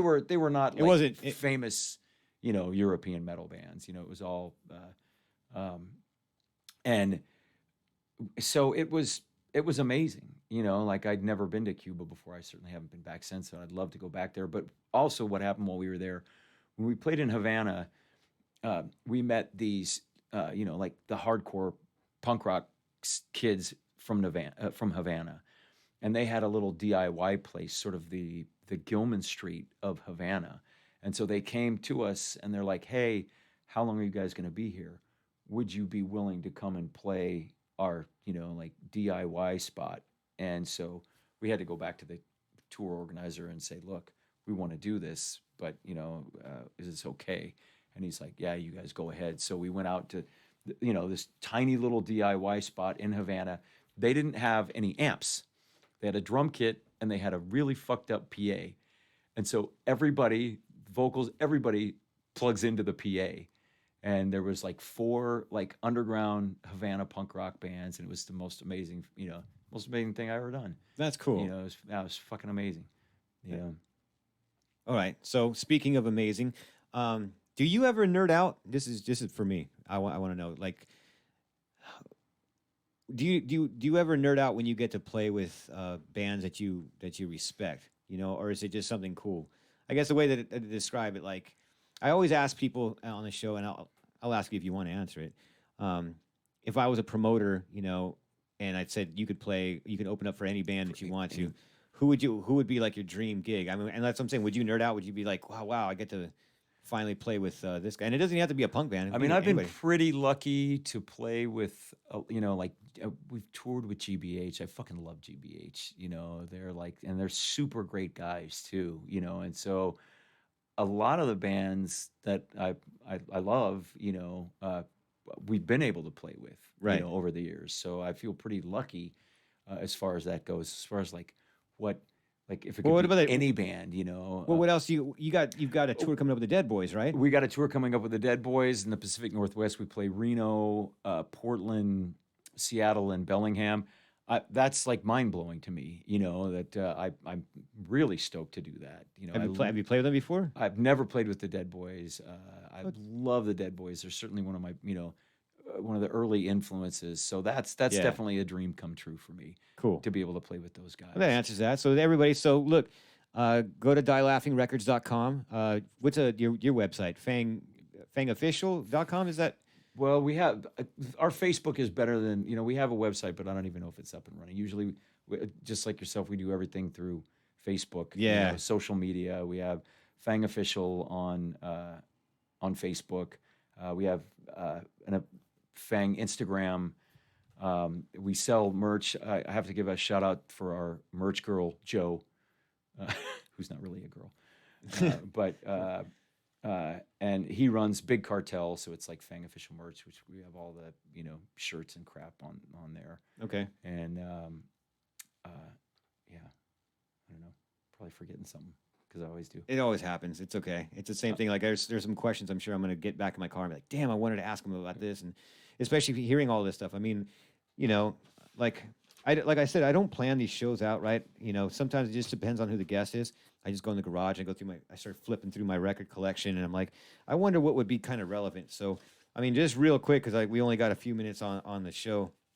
I know you guys were doing a comp that came out on Doctor Strange when you did some aggression songs, right? Yeah. Salty Yeah. Leather. We did a cover of Salty Leather, which is very different from their version of Salty Leather. All right.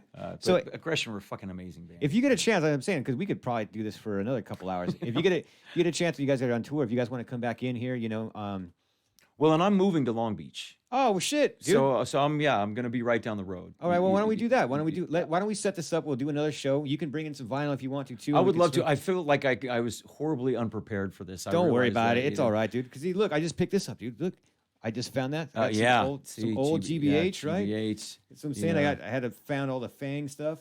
Yeah. Brought the Dead Boys in. 'Cause Dead I know Boys. you guys are torn. Yeah. But hey, I want to play a song for B right now, because I was listening to this on the way in, and especially for everybody, right? So this one caught me off guard. This is off the brand new album Rise Up. I think, you'll see.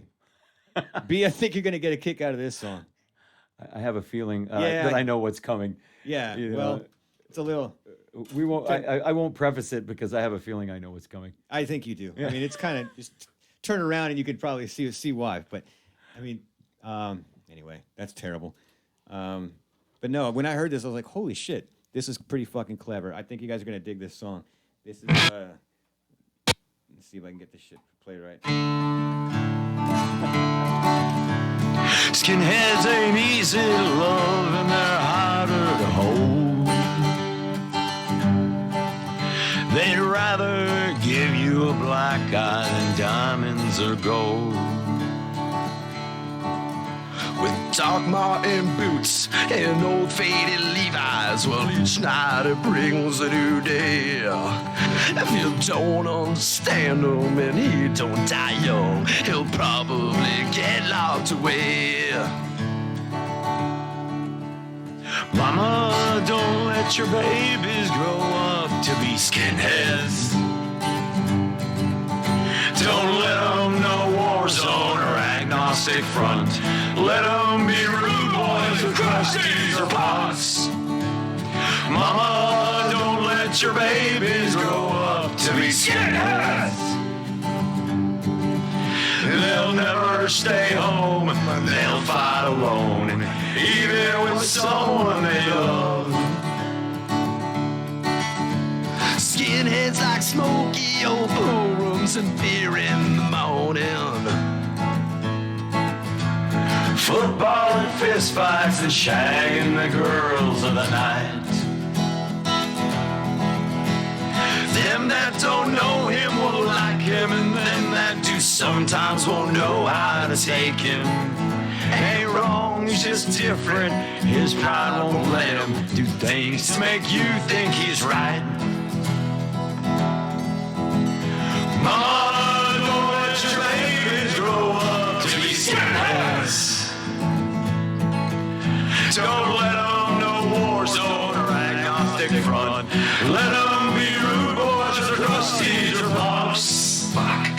Mama, don't let your babies grow up to be skinheads. Skinheads. And they'll never stay home. They'll fight alone, even with someone they love. Mama, don't let your babies grow up to be skinheads. Don't let them know war zone or agnostic front. Let them be rude boys and crusty and punks. Mama, don't let your babies grow up to be skinheads. Skinhead! Do those guys still smoke dope? I don't know. I think so. All right, there we're back. What do you think, B? I know it's a little weird, right? It was fun. That's not because you're black. Well, no, it is. It is funny. I'm okay with it, Ryan. I know. CB can take us, right? We're not all politically correct over here. Some of us we have a sense of humor, right? It's the same thing when I had your bandmates, Jesus and the Dinosaurs, right? They're all Hispanic. I look white, but I'm Hispanic, right? And I make a lot of jokes like that too. And I don't know. It's just funny to me. Yeah, that's a great funny song, and we'll have to tell the story because we were talking about it while we're playing. Like I said, the stories that we share. But anyway, we've got a sports show coming up here. That's the end of the Black Lung Show. I had a great time. Thanks for coming in. Thanks for all of you. Thanks for having me. No problem. Really appreciate it. If you're out there, come out to the Doll Hut on January 1st. June 1st. Thank you. You're welcome. June 1st. Smut Peddlers, Fang, Face Off, a bunch of great bands. If you're in Tijuana, come down to the Black Box on May 31st. And like I said, I'm moving to the LBC. So if you see me on the streets, come by and say hi. Yeah, for sure. A lot of great bands out there. Me, would see you play over at Alex's bar. Need to get Alex in here and actually interview him. You should. Yeah, that would be cool. Yeah. Anything else you want to plug besides the new album? Make sure everyone picks up the new album, which should also be on vinyl pretty soon. Yeah, we'll have it out on vinyl here July 1st. Rise Up on vinyl. And if you are in the Pacific Northwest, keep your eyes open for Fang and the Dead Boys. Middle of July, and in Reno too. That's gonna be awesome. So the new album is called Rise Up. It's on Die Laughing Records. Go check that out. And then if you want to get some of the old stuff, Google that shit. That's the term that we're using for today. Sam, thanks a lot for coming My back pleasure. in. Thanks for having me. Oh, it was pleasure's all mine. You got to come back in here and we'll do this again for another couple hours, spin some more records, tell some more funny stories. I definitely would love to come back. All right, great. And hopefully, if for anybody else is out there going through some hard shit, you're not alone. All right, that's basically what I wanted to say from the bottom of my heart today. That punk rock's all one big family. Go out, support each other, buy the records, and support each other. You're gonna have a beer. Have a beer. If you don't, get some help. Buy somebody a beer or help somebody not drink one if they're having a problem. There you go. And while you're doing that, either one, if you're listening, if you Thank you. And as soon as we turn this shit off, Google fucking Fang and order all their shit. Buy some merchandise. They need some money. It says it. He told me this. I heard that. Anyway, thanks for everybody commenting on YouTube. If you're in a band and you want to come on the show, just drop me a line, man. My door is always open. Thanks to everybody at Die Laughing Records. Thanks, B, for coming in. It was great seeing you again. We'll be back next week. I don't know who's going to be a guest, but the show will be cool. Thanks, Jillian. Thanks, Dave. Thanks to my sister, Manida. I love you. And thanks to David Boyd. Let's see who else is Greg Elliott, Ryan Strain. Who else was watching? Brian Coakley, Cadillac Tramps, and Nice. your new band. Damn, what's your new band called? I know you got homie from the Street Walking Cheetahs. Come on, help me out. Comment on this shit.